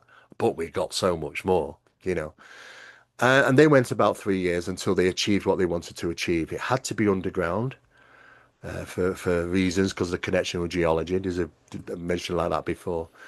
So achieved underground in a cellar. But then it moved to other places. They actually did it above ground eventually, into in libraries and other homes and stuff like that through demonstrations. But they eventually went public. The Skull experiment, after 3 years of and then finally achieving what it wanted to achieve in regarding communications and manifestations, decided to go public and open the doors to scientists. The Society for Psychical Research became involved, and they sent a plethora of scientists, doctors, magicians, illusionists, all sorts of people there to try and disprove. And they all came out of those sessions gobsmacked. Those recordings are on YouTube. You can watch them for yourself. And you'll hear them say, it was incredible. I saw this, I experienced that. And there was really the, the most rigorous organization in the world, the Society for Psychical Research, failed to rationalize. It's as simple as that. And they can't. And the apports themselves are incredible. Some of them shown discoloring so quickly, like in newspapers and things, as if like it was changing back to how it would have been in the normal day. So it was like it looked like to be aging 500 days per day in a sealed container away from UV, and just lots of strange and crazy things. Now, that's the stuff that was publicly released in book form and documents, but there's 30% it hasn't. Now, for me, I was friends with Robin Froy, so he was aware that of our interest and stuff, and we did communicate. I talked with Robin Froy as well as colleagues of mine, and he shared things with us that was never documented. And that was when, just purely by chance, one day they decided to see if they could communicate with things beyond our realm or reality. So what's that telling you? Outside our box of Box. reality. It started, this is when then other people started getting involved in Scole. And my good friend and associate, Nick Kyle, and his wife, Sarah, were involved in this. And this is when things took a change. During these sessions, in this 12-foot by 10-foot cellar, a cosmos appeared above them. Now, to look at this, you'd say it's like a three-dimensional cosmos. There's no equipment in there. It's just, what the hell is this? It's moving. And then it gets one better. It starts to lower itself to the point where it's literally at your eyesight, your sitting level eyesight, and it's moving around you. You're seeing planets, you're seeing stars, you're seeing gases, you're seeing all sorts of things. And they're absolutely blown away at this stage. But out from the corners, out from these little areas, were stars, which thought to be stars, which got brighter and brighter. But they were coming nearer and nearer. That's what it was. Until they actually manifested two small crafts. Looks, something like out of the film from Batteries Not Included. It's just Mm. crazy. But they didn't say they were toys. They didn't look like toys. They were described as real objects, real UFOs firing pencil beam lights down onto the table and moving around the room, but not, but never losing its point on the table. Some of them appeared in balls of light. Some of them interacted with people. Some of them allowed to. You could feel mass to them, the bouncing in the hands. Some of these balls of light also manifested and actually went into people, and they could feel it on the inside of them, scratching up on the inner wall of the stomach. And when it expulsed, there was a popping, loud popping sound, like a mini explosion, popping sounds, which we've heard and been documented in even exorcisms of exorcising things from people where they vacate. There's these explosions or popping sounds, expulsion sounds. But it starts to get very interesting because you start to realize that they've opened this door, and then this is when NHI started to come through, and they started to appear not just on film, but what people know is not documented is that they were actually being physically seen as well. In fact, Robin confessed that once he opened that door to NHI, they kind of lost control over it. The whole circle collapsed. They lost control. There's nothing worse than losing the control of the circle. They'd lost control of the circle. These things were coming in and out as much as they wanted to. They never left. This is the thing. Robin said they never left. They went beyond the experiment. They never left. It hitchhiked into the lives, into the homes. That phenomena, and they were described as various types of greys and things like that. And they altered, sometimes they did change the perspective. Interestingly enough, like the archetype was changing again. And they relayed information to them about maybe future events and lots of different things. But they got concerned to the point where they'd lost control of the circle and tried to shut it down. Well, I'll tell you now, when you're dealing with kind of so-called spiritual phenomena and you've got a circle, seance circle, you do have some control about shutting down and opening that sort of thing. Not with NHI at the steering wheel. You've got no chance. Forget it.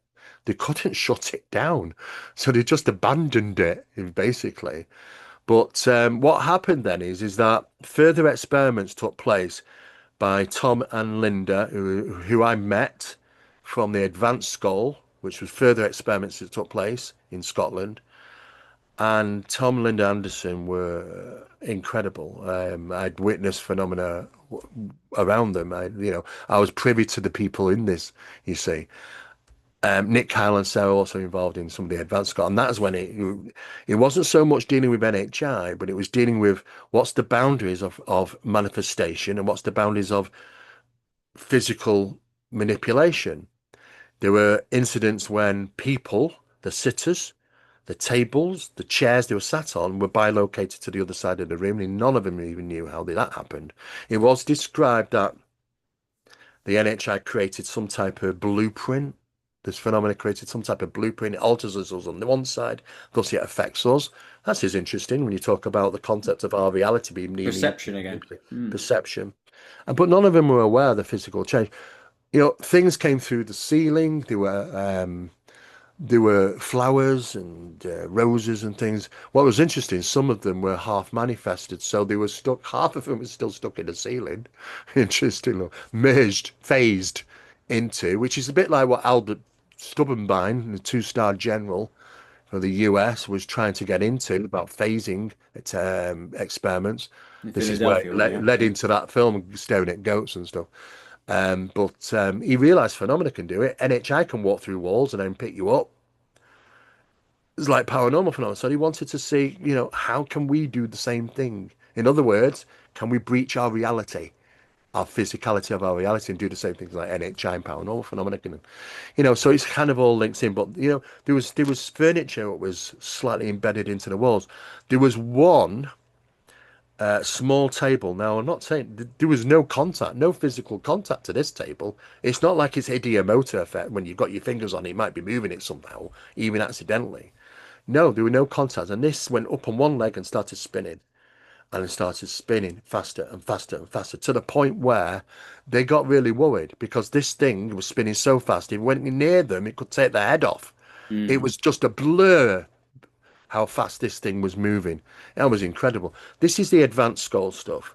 Then what happened was we decided to open and conduct Phenomena Project. Phenomena Project was because it went from Scole to Advanced Scole and then Phenomena Project. Phenomena Project is what we did. We were involved from 2003 to 2014 or something like that, conducting these experiments. And we just focused on NHI communication. Though we did have manifestation. We saw wispy things created into like a body form, and we had light phenomena. We had object movement, some by request, asking them to move things, and they did so. Direct voice phenomena, communications with these. Ours was more about establishing thorough communications with NHA, which we did manage to do. But there was a process of how that seance has to work. There's weak links. You don't want to make sure that it's got to be what NHI want. The NHI loves believers, observers of phenomena, experiences. It loves that in their circle. It doesn't like somebody who's a bit of a cynic. You just get poor results. And we do want as many scientists as we can put in there, but it does lower the results. Phenomena likes to handpick, the people. And not only that, but then there's a certain process, because people have said to me, Steve, people do seances all the time, never get all that. Well, yeah, I know that. But then you've got to use the right people. And it takes could take a year just to get your setting of 12, interestingly enough. But it could take a year just to get the right people.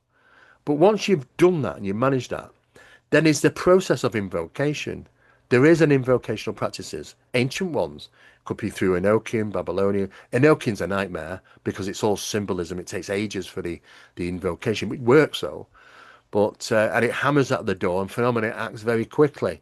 You can go through this very long process through seance into the spirit realm, into poltergeist disturbances, and then beyond into another reality, like Scole did. But it's going to take years. And sometimes to fast track that, you can use invocation, ancient invocation. Some of it's tricky, some of it's hard, some of it's too easy to do. And you find you settle with what is best for you, but it's not the best way to deal with things. It can be problematic. It's not. They don't like you dealing with that. They like the slow inductional process. But they find it a bit evasive, but it does work. It does catches their eye very, very quickly, and you can gain results. But the problem with doing that is that once you start witnessing phenomena, you're so excited with it all, you just, I want to do it again. Let's do it again. And before you know it, you're doing it 2 or 3 times a week. But then when people start coming to me, the team, and saying, "Oh God, I'm having so many problems at home," and say, "Hang on a second, let's call a meeting," and we start to realise, oh, we're being hitchhiked. The phenomena is going back with us. We had to change the protocols of dealing what we were doing. This phenomena is getting under our skin, literally like a hook, like a virus, and it was being deliverable back into our own lives. It wasn't round the seance table, though, the experiments anymore. It was in our lives, at home, interfering with us and our families and events. So we had to write protocols. It was a safety protocols to lower the amount of interactions we were having with this phenomenon, so it doesn't get so latchy and takes and goes back with us. So Latchy. That's a it good word. latchy. That's the best thing that can only way I can describe it. It's like a child that wants attention.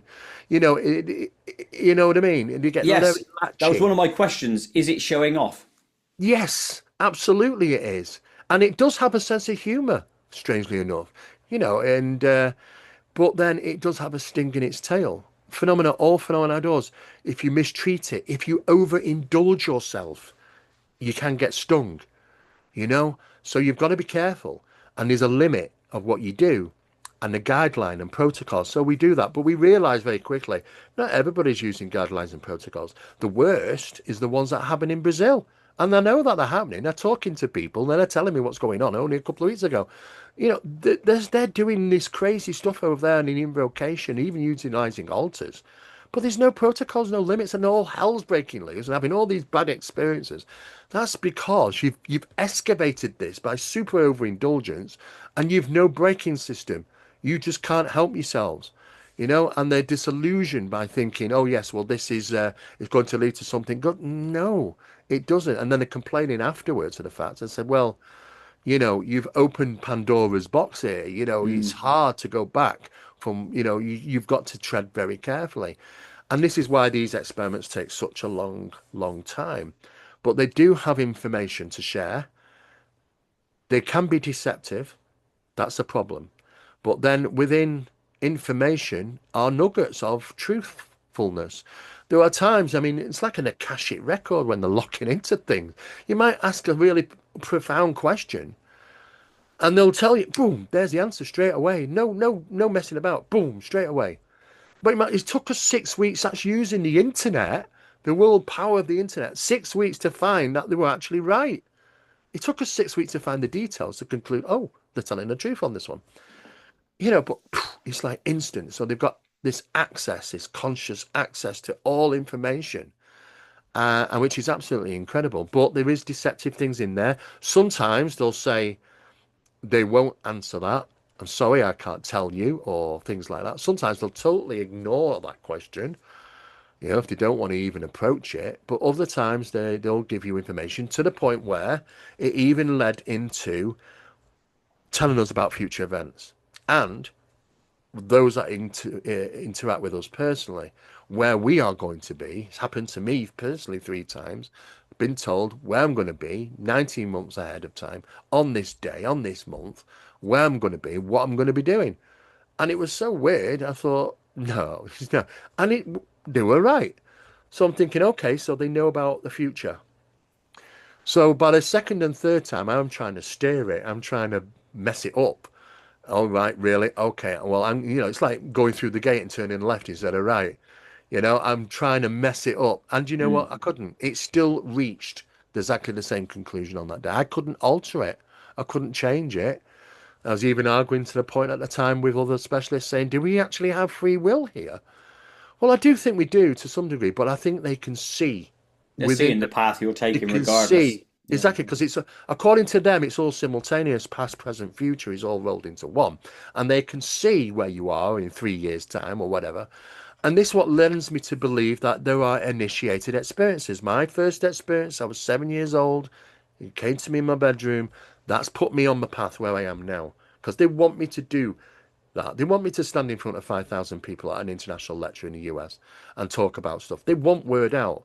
So they change it and they put you on this path through these initiated experiences because they know, if it's going to work, if you're going to be, you're going to be doing something for them. We are the workers, you, me, and everybody else. To some degree, we are. We've got one foot in the pot and saying, okay, well, we have to. Puppets. Yeah, we're all Yeah. puppets to some degree. But that work carried on for quite some time. Now, then there was a pause, and we ended up into about 12 years ago communications with things which were referring to themselves as lightertons. I don't know how to Lightertons. spell it. Yeah, What the lightertons. shit? They came through, and it was nothing like any other form of communication we had. They bellowed through so clear as if they were right next to you. Everything else ceased. All other forms of communication ceased. These took control. And they refer to themselves as lightertons. And when we ask them what are lightertons, they are beings of light that see and know all. So is there hierarchy here? I don't know. But we communicated with these things.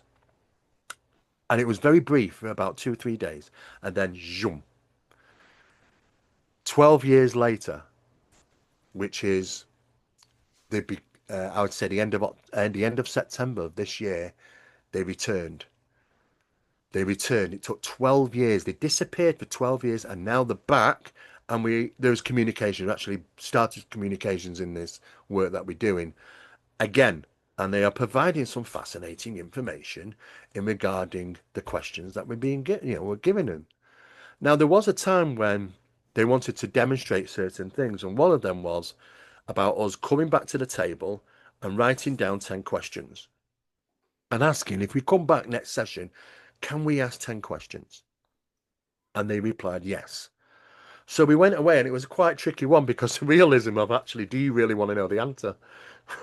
And we got this team together and we're asking each other, what questions should we ask and stuff. Not all of them have been released to the public. Some have. For instance, one of those questions was, is there a heaven? Do we go to heaven when we pass over? Another question was, is there other dimensions? You know, Other question was, is there other us, multiple realities, other Right. me, other yous? These are the three questions that we have released the information on. There are still seven that we haven't yet, so it's going to be very soon. And they're profound. Like you end up with more questions than answers. Every time you get an answer, you're like, well, that's just, I don't, I'm going to have to ask another 10 questions about just that one. And I think they do it on purpose. But for instance, here's an example. We asked about multiple realities. Others, yes, plenty. Yes, plenty. What's plenty? Does that mean he's obviously quite a lot then, or there is? Mm. We talked about dimensions, are they? And he said 11 at this time. Now, according to the information that I'm getting back from people involved with CERN, they've reached 18 now. But at the time, it was 11, and that was what was apparently I did some research, and they were apparently right. That was a truthful response in a sense. Question about heaven: when we die, do we go to heaven? Is there a heaven? The response for that was for those that make it. I'm like, what? Well, what does that mean for those that make it? I don't get that. I Are we don't being picked understand. off along on the journey? Yeah, Yeah. I just like, what the hell? Um, but it's very intriguing that when other times we've come to ask questions, there was on an occasion when they answered all the questions before we'd even given them. and it came through direct voice phenomena and it's always above us, the corner of the room. It's neither male nor female. It's like a peg on your nose. You can't work out, is it male or is it female voice? It's a bit electronically. But then you think to yourself, well, if this is direct voice phenomena, there's no vocals, no human physical vocals. So maybe that's the reasons why it sounds in a certain way. And when we analyze it, it's not even human vocals, it's generated. So we think to ourselves, okay, that is interesting, but they answered questions before we gave them. They knew what was in our heads. They So knew. is one of your 10 questions for this next round, is it going to be how many dimensions are there to see if they confirm the 18? We have some very interesting questions, and we haven't released them yet, through this time around. We're still doing that at this moment in time. I've already, 2 weeks ago, I was set out to write down another 10 questions for the Lightertons. And one of those questions was about, are they aware of our physical environment at the time of the incident, at the time of the experiment? Prove it. What's around us?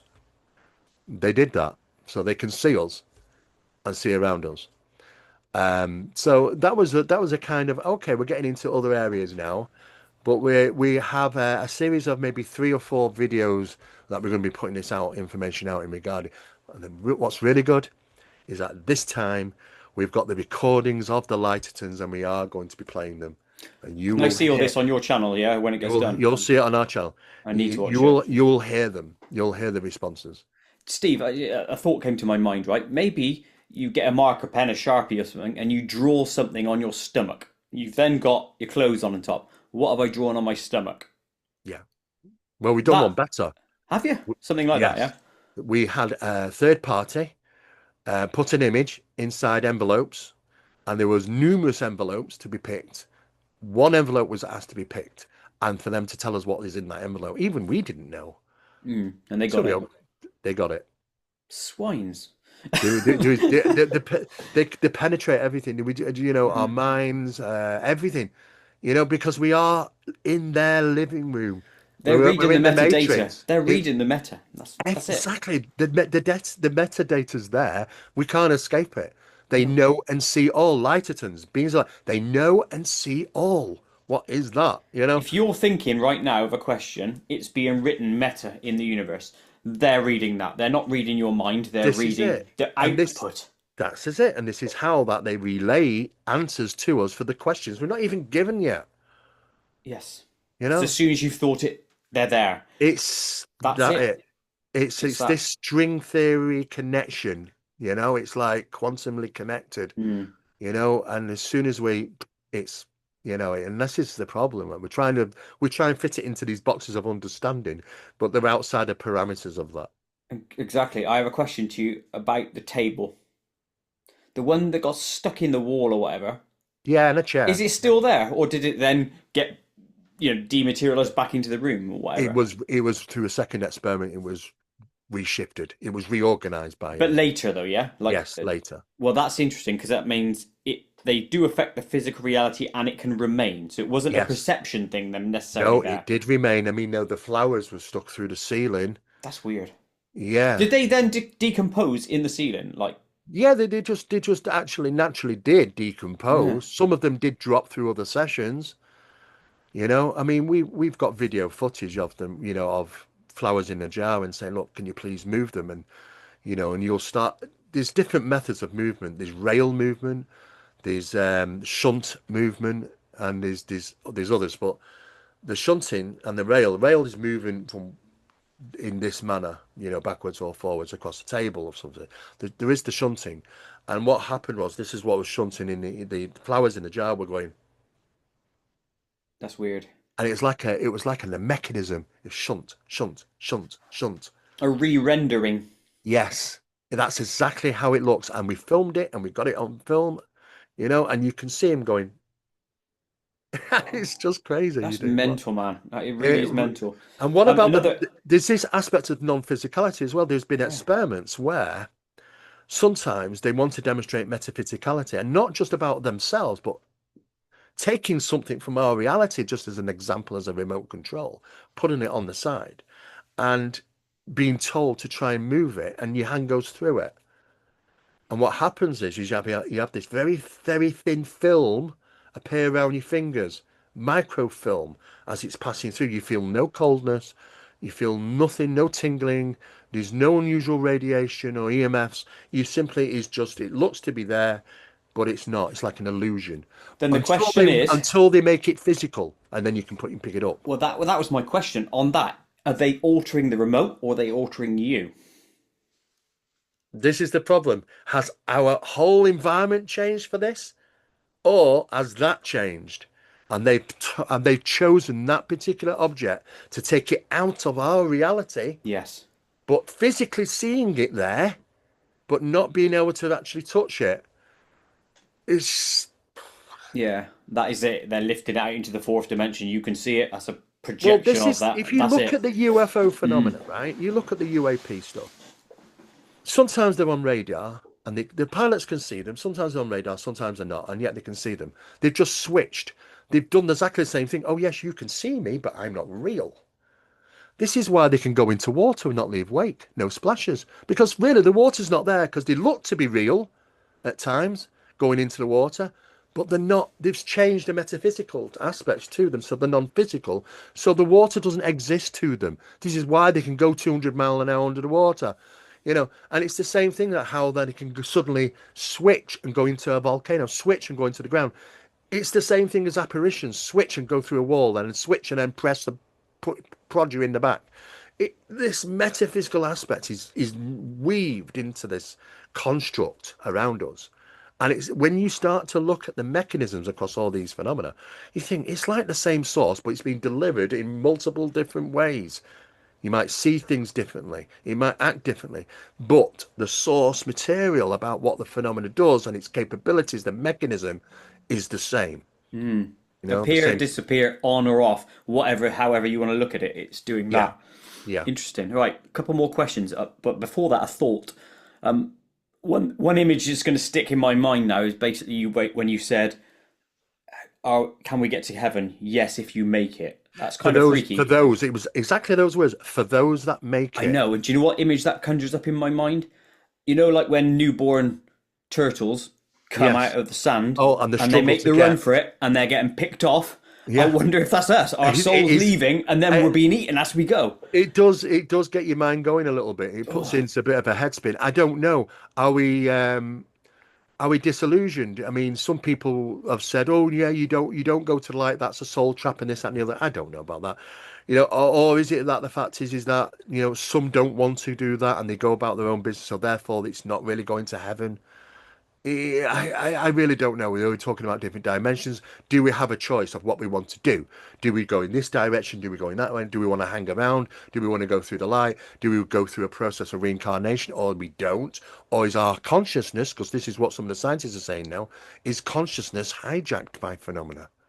Which is makes it even more interesting because when we've seen Uncle Albert 3 years later, an apparition of him, is it really him or is it's been hijacked? yeah. We don't know what's going on in this mechanism but there is clearly a mechanism. And why shouldn't people not get there? Is it because of choice that they don't want to? Or is it just that it's not achievable? We just don't know. Can Like I you say, ask that all these question to them? questions. Are you We, hijacking we us? would have to ask more questions about that. Every time we ask a question, another 10 arrive. So we have to have a priority list and say, look, because at any moment they can just say enough's enough, and we're not answering it anymore. We've got to look at the priority questions and say, look, we've got to answer this one. This is a real important one. We will come back to that. So and sometimes they might not even tell us. They have told us we can't tell you that, and they have told us that simply that complete ignorance of that question at all. We won't answer that one. Okay, next question. On a similar vein to the table being moved and it remaining, and I know that partial bodies have manifested through, and we Yeah, can talk about that in a sec. yeah, yeah. Are there possibilities that a full person with an inhabited mind can be not transported, but you know what I mean, put into existence in your circle and remain as a brand new person? Well, this has actually already happened. It happened during the Meadow Project, where one guy was actually bilocated. He was very ill afterwards. It didn't go down too well, but a full physical person was bilocated during by the phenomena. But there were some, adverse effects of that actually happening. It was very well documented, and I know Trey Hudson's talking about that, which is incredible. It's the same thing for the people. In some cases, they are affected. Some people they're not even known. It's like a pause button's just happened, and then you press play again. They're not even aware that they've been party of this bilocation. Now the thing is that there were apparitional stuff which became physical. You could make physical contact to it. Some of them were mostly partial physicality. You can feel them arm.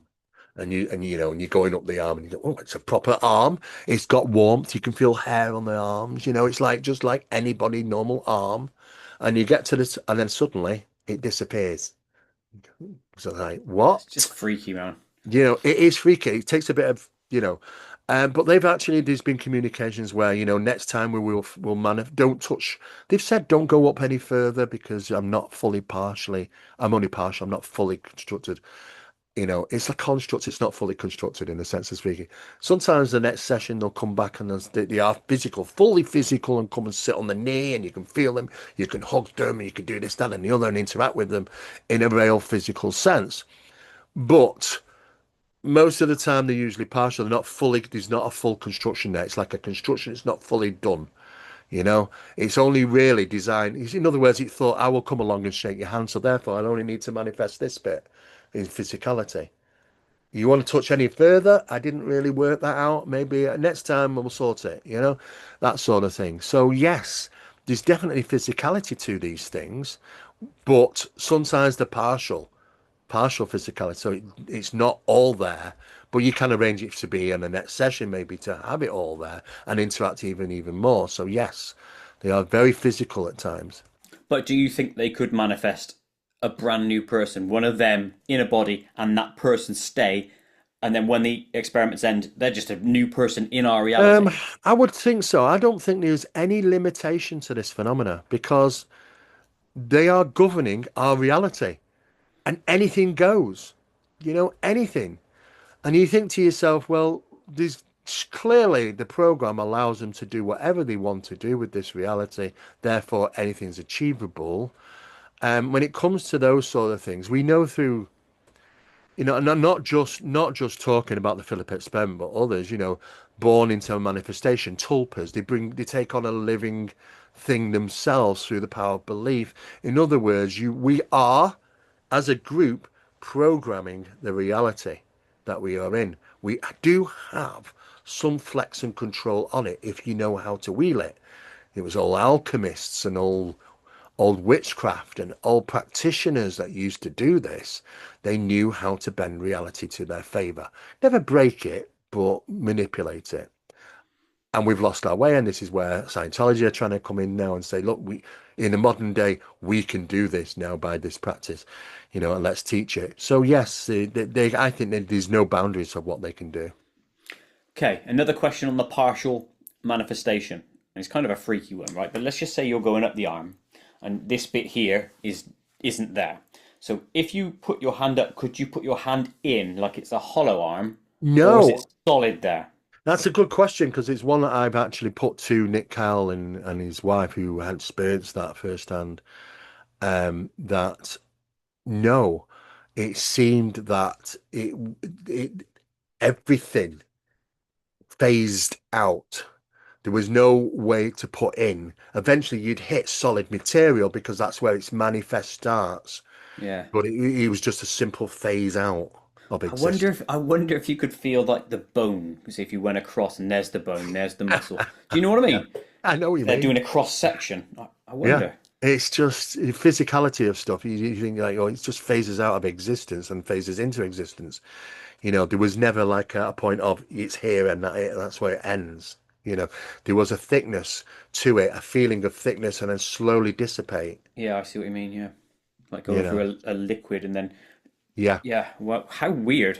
How yeah. I bloody know. I weird is mean, this? it really was. And when he goes into great fine detail of the things that were appearing, and I mean, it was a tube of light about this width and long, about 5 foot, and it was luminous, but you, as it turned it round in the room, at some point you could see into it, and it was bigger on the inside than it was on the outside.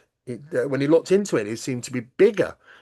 And out from this twisting light tube came a pair of hands with gloves on, like lace white gloves, like from the 1950s. And it came out and it went like this. Yeah. And it was just popped out of the end of the tube. You Yeah. know, like you do. Yeah. I mean, you just like, so it really is a head mess when you're trying to work out. And there were balls of light, and there were various different things. A helicopter appeared, like a Chinook helicopter, but it was all glowing. It was a manifestation of some sort, but it was showing that, oh yes, we can manifest a Chinook helicopter, or a stubby plane that looks like it's come out of a cartoon, or all sorts of different things. It was like it's a full-on demonstration. And you imagine these things coming at you all over. It's like a scene from Steven Spielberg's end of the movie, coming at you. All these various different shapes and sizes and colours and interactions in a physical sense. Some of these balls of light would make contact on physical tables, then go through them and come up. And you think, well, hang on, there's another demonstration of this Mm. physicality. I'm real, I'm not, I'm real. Same thing as the UFOs do. So there was a lot to take on board. I was never privy to be able to achieve that. I did get light phenomena. I did get manifestation phenomena, and I did get movement and communications. I would have loved to have all that UFO and cosmos stuff. But I mean, that this is why it's the world's most pinnacle experiment that's ever taken place. And really, to be honest, I've talked quite lengthily in my videos on my YouTube channel, Steve Mera Official, about Scole and those involved, because there was quite a lot which was never documented, because they just thought to themselves, this is too bloody crazy, nobody's going to believe this. So they had to have a cut-off moment and go, do you know what, that is all crazy stuff, the woo-woo stuff, let's just not go there, because nobody's going to understand this. How we can, how we had to try and achieve and understand it ourselves was pretty hard. So there was quite a lot. It wasn't, but I've made sure that information should be out. It should be out because it's part of it. And I would say to everyone watching this, trust me, check the links. I've watched those videos. Super stuff. Yeah, very, very good for the mind. If Mm. you're enjoying this conversation, Yeah. going there. It's a lot deeper. I have a couple of more questions before we enter the Koit zone and wrap up. What conclusions were drawn by the team involved at Skull? Did they Uh, write any reports or anything? yeah, there were reports. The Scole report was actually wrote, but it was only wrote in regarding what they wanted to put in there. Okay. You know, they took this out on the road to different places, and it became achievable. Um, what they happened to do is that they claimed they were dealing with, initially when it first started, a spirit team. That spirit team was passed over to another team of, I believe, 7 individual at NHI. Okay. So this team was dealing with this team.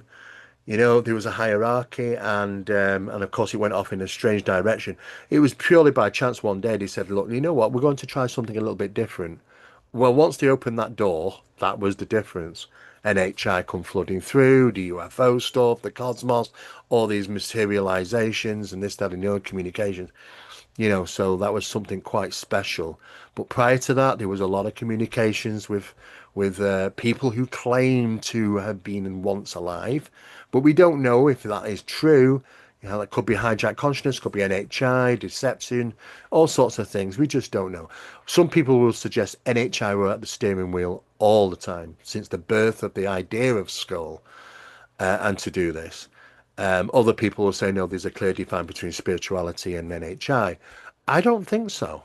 I think I've seen enough that in practices and research that the phenomena demonstrates right across the whole board that it could actually all be one part parcel of the same thing, to be honest with you. Hmm. But they achieved some incredible stuff beyond what they wanted. But really, the fundamental thing was they wanted to literally create a device like a telephone they could just pick up and communicate with people that passed over the afterworld. We never really achieved that. It got so much more, but it never actually. It lost the whole aspect of trying to do that. Just was lost for amongst everything else. They never actually did it because Tesla was apparently very successful in regarding communications with NHI through the spirit radio. In fact, Edison was actually got involved in this as well, you see. So, and it started to get very interesting about the communications. It's not so much the equipment, it's the intent. And that NHI wanted to communicate with an inventor of all things, and he got some helping hand, just like everybody else in Everyone these else other does, yeah. inventors Yeah. has. I agree on that. So, yes, they failed in the experiment because they wanted to create a device and, and limit it to that device, but actually they didn't need a device No, anyway. they didn't.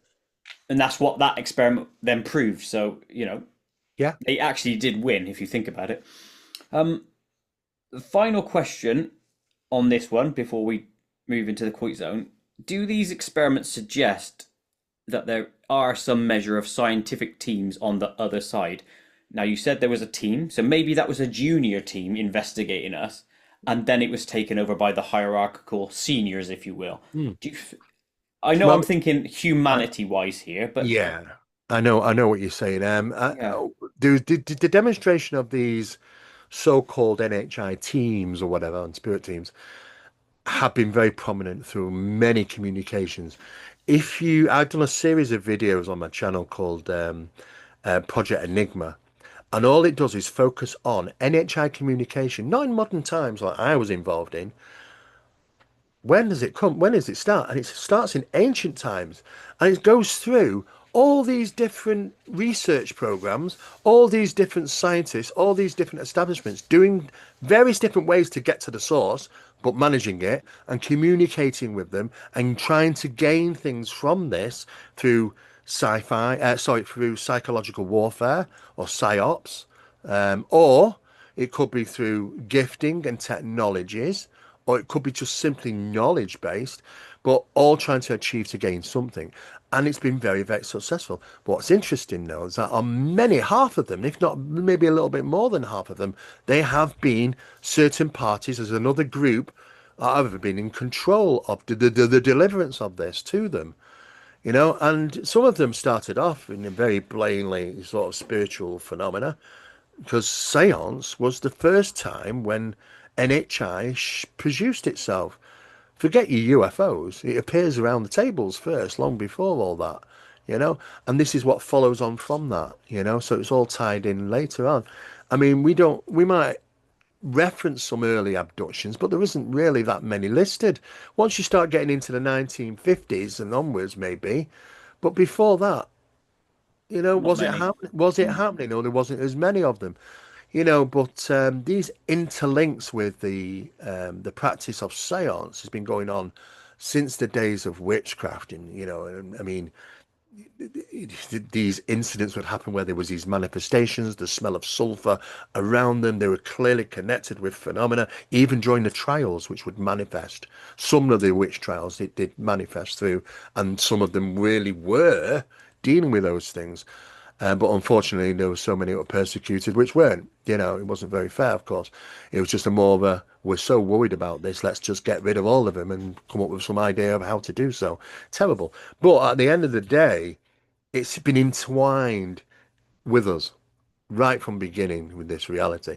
And it probably stretches back thousands upon thousands of years into the ancient past, where they all were communicating with the deities. There's documentation, there's cave drawings, there's information, there's cuneiform tablet. You can read this information, how they were communicating with the deities. And they all had slightly different methods, but it was all pretty much the same. But they always wanted something in return, usually. So looking at all that, then you don't think there are scientific teams per se on the other side. That was just a guise to interact, I do probably. think so. I do Yeah. think there's the guises to interact, and they purposely, like Jacques Vallée said, it is a psychological warfare that's happening.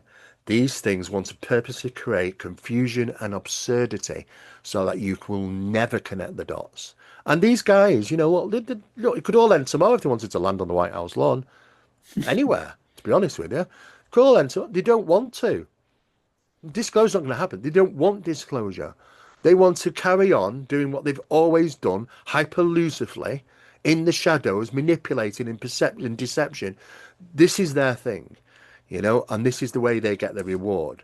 They don't want it just let's show the cards, put them on the table. They're not going to just do that. NHI don't want to disclose, and clearly the governments of the world are never going to. No matter how many UAP hearings you're going to be watching, it's just the outer circle. You're never going to get onto the inner circle. It's not going to happen. It's just to appease humanity's demand for answers, just like Project Blue Book.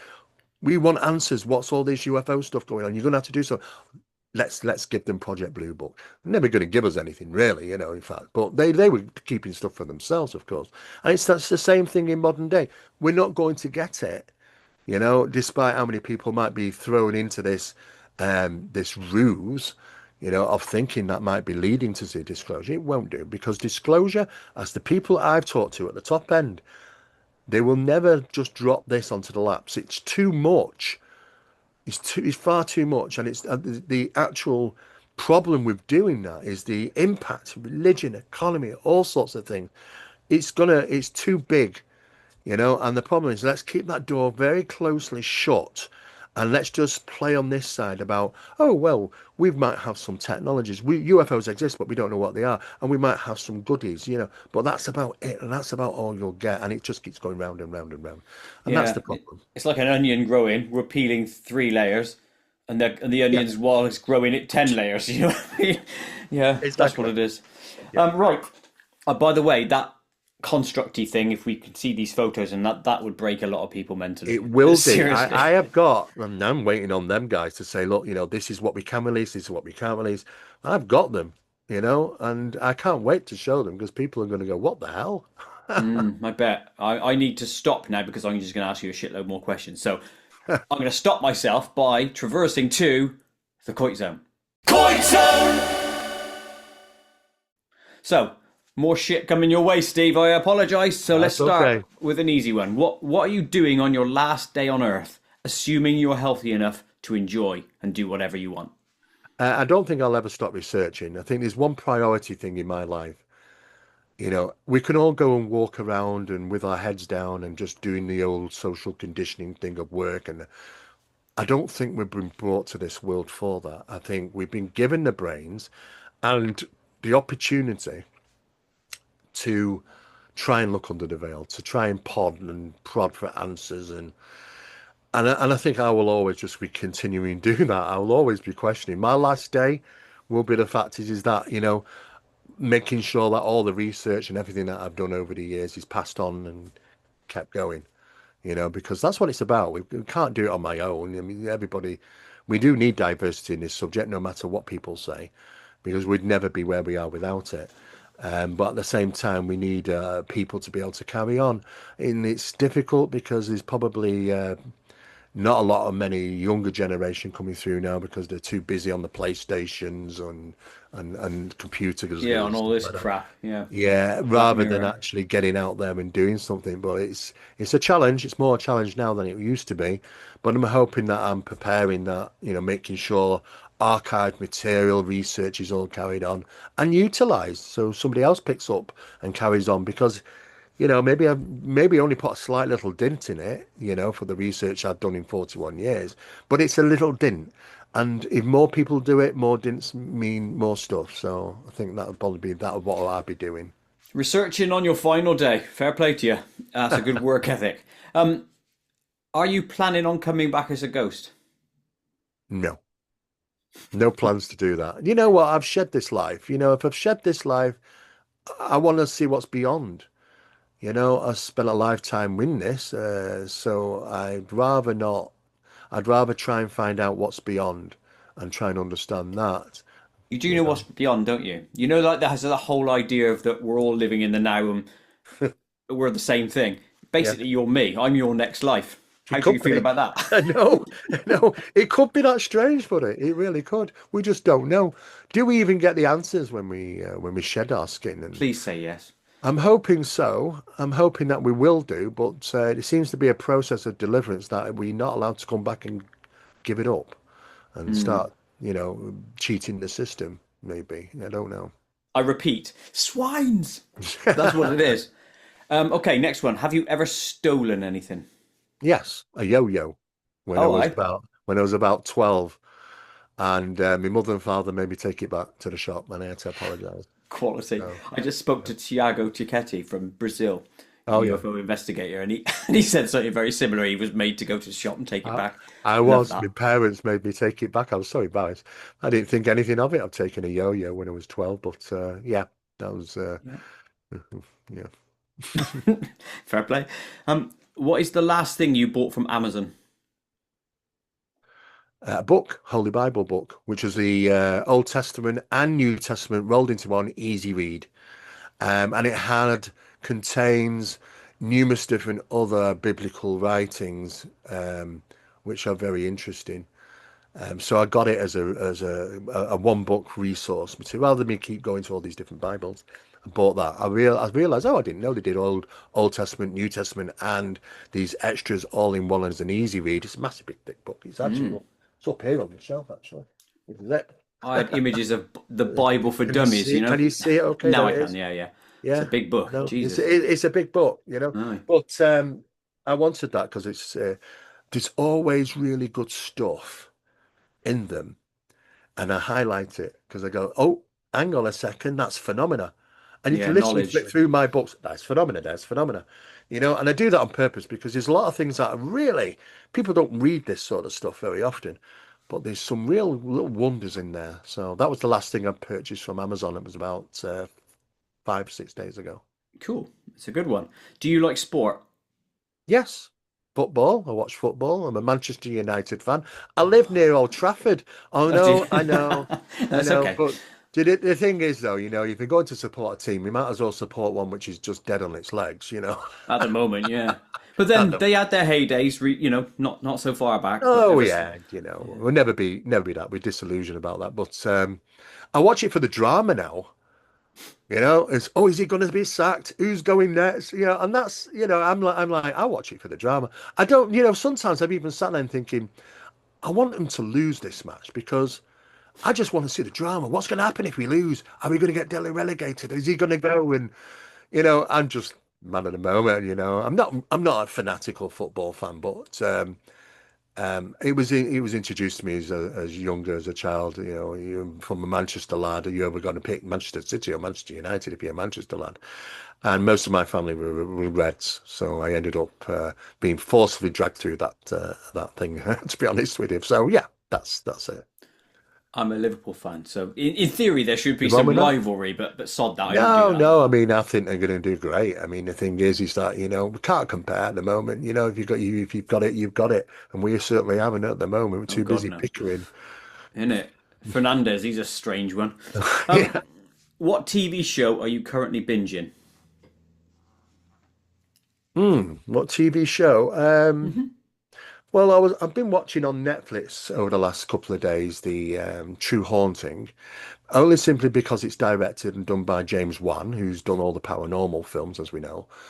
Um, but it does still gives me the giggles, these shows sometimes, you know, the whole hype of it and entertainment factor of it, you know.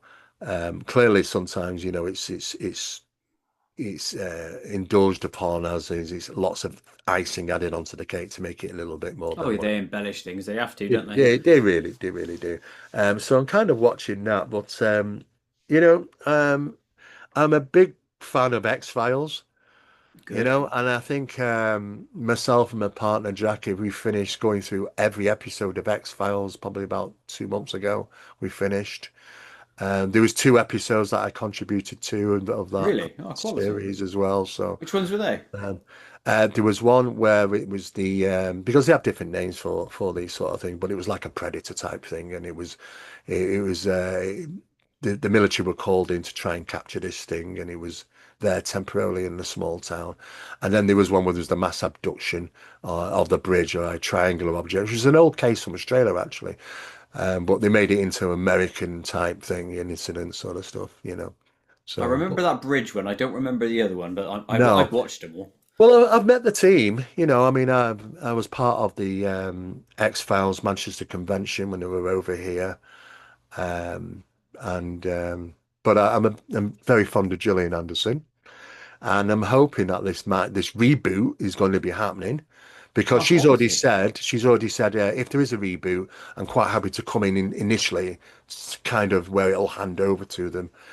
And she's actually said that as well. So I'm hoping this reboot does happen. It'd be nice to see a reboot. I don't know how it will stand the test of time without them in it. Maybe after it might be in the pilots or something. But yeah, so I like binge watching stuff when I get the time, but I don't get that much time to be honest. But when I do have the time, it's always subject related. Always. Well, and that tells something about you, doesn't it? That you are Yeah. stuck in that field. Um, Now let's lighten it a bit more. What's the best sandwich? Best sandwich. Yeah. That's a tough one. I mean, I do like chicken and stuffing, you know. I'm not keen on too much all these salad stuff on them, Oh, we don't want you salad, know. no. No, no. But when I do buy a sandwich, it's usually a chicken and stuffing sandwich, and I buy it from Morrison's actually because they're quite tasty, quite fresh. Chicken, get in. Right. Do you have any single socks in your drawer that you're waiting to see if the other one turns up? No.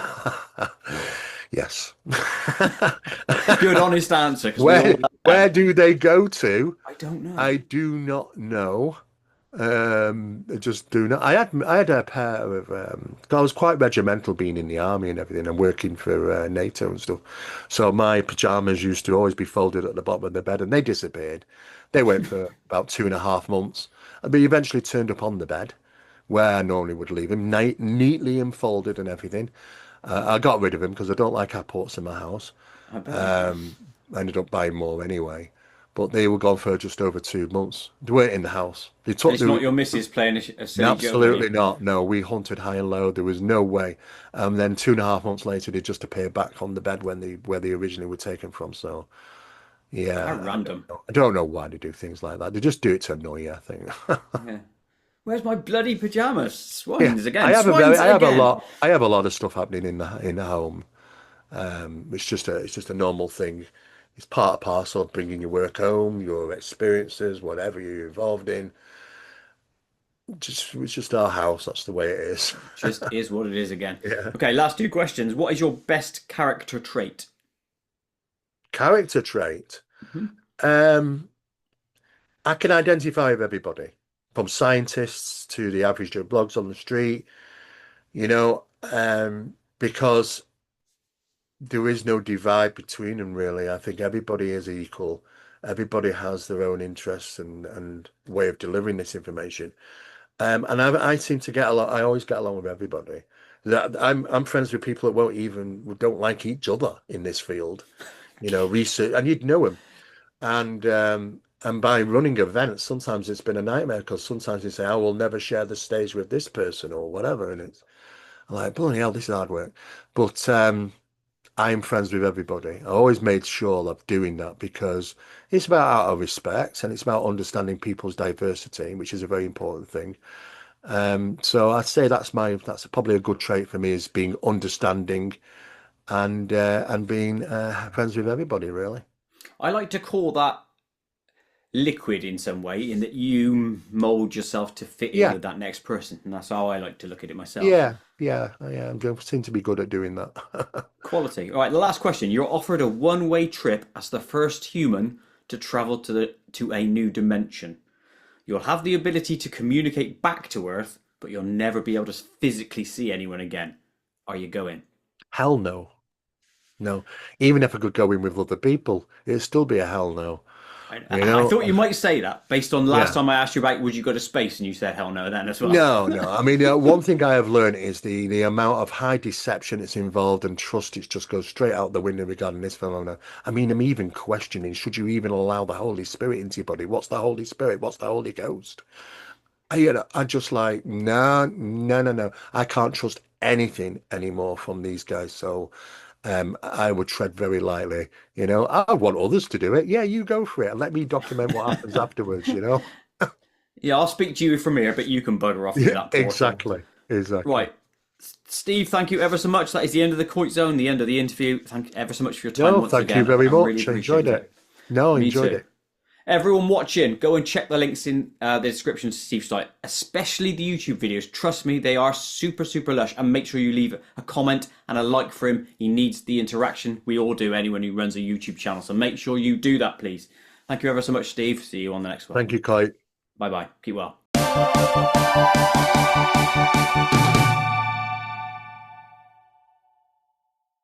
To watch other KoitCast episodes, please click the image top left. To subscribe to my channel, please click the image top right. Please like and share to help KoitCast grow, and most importantly of all, please click the notification bell so you never miss an upload.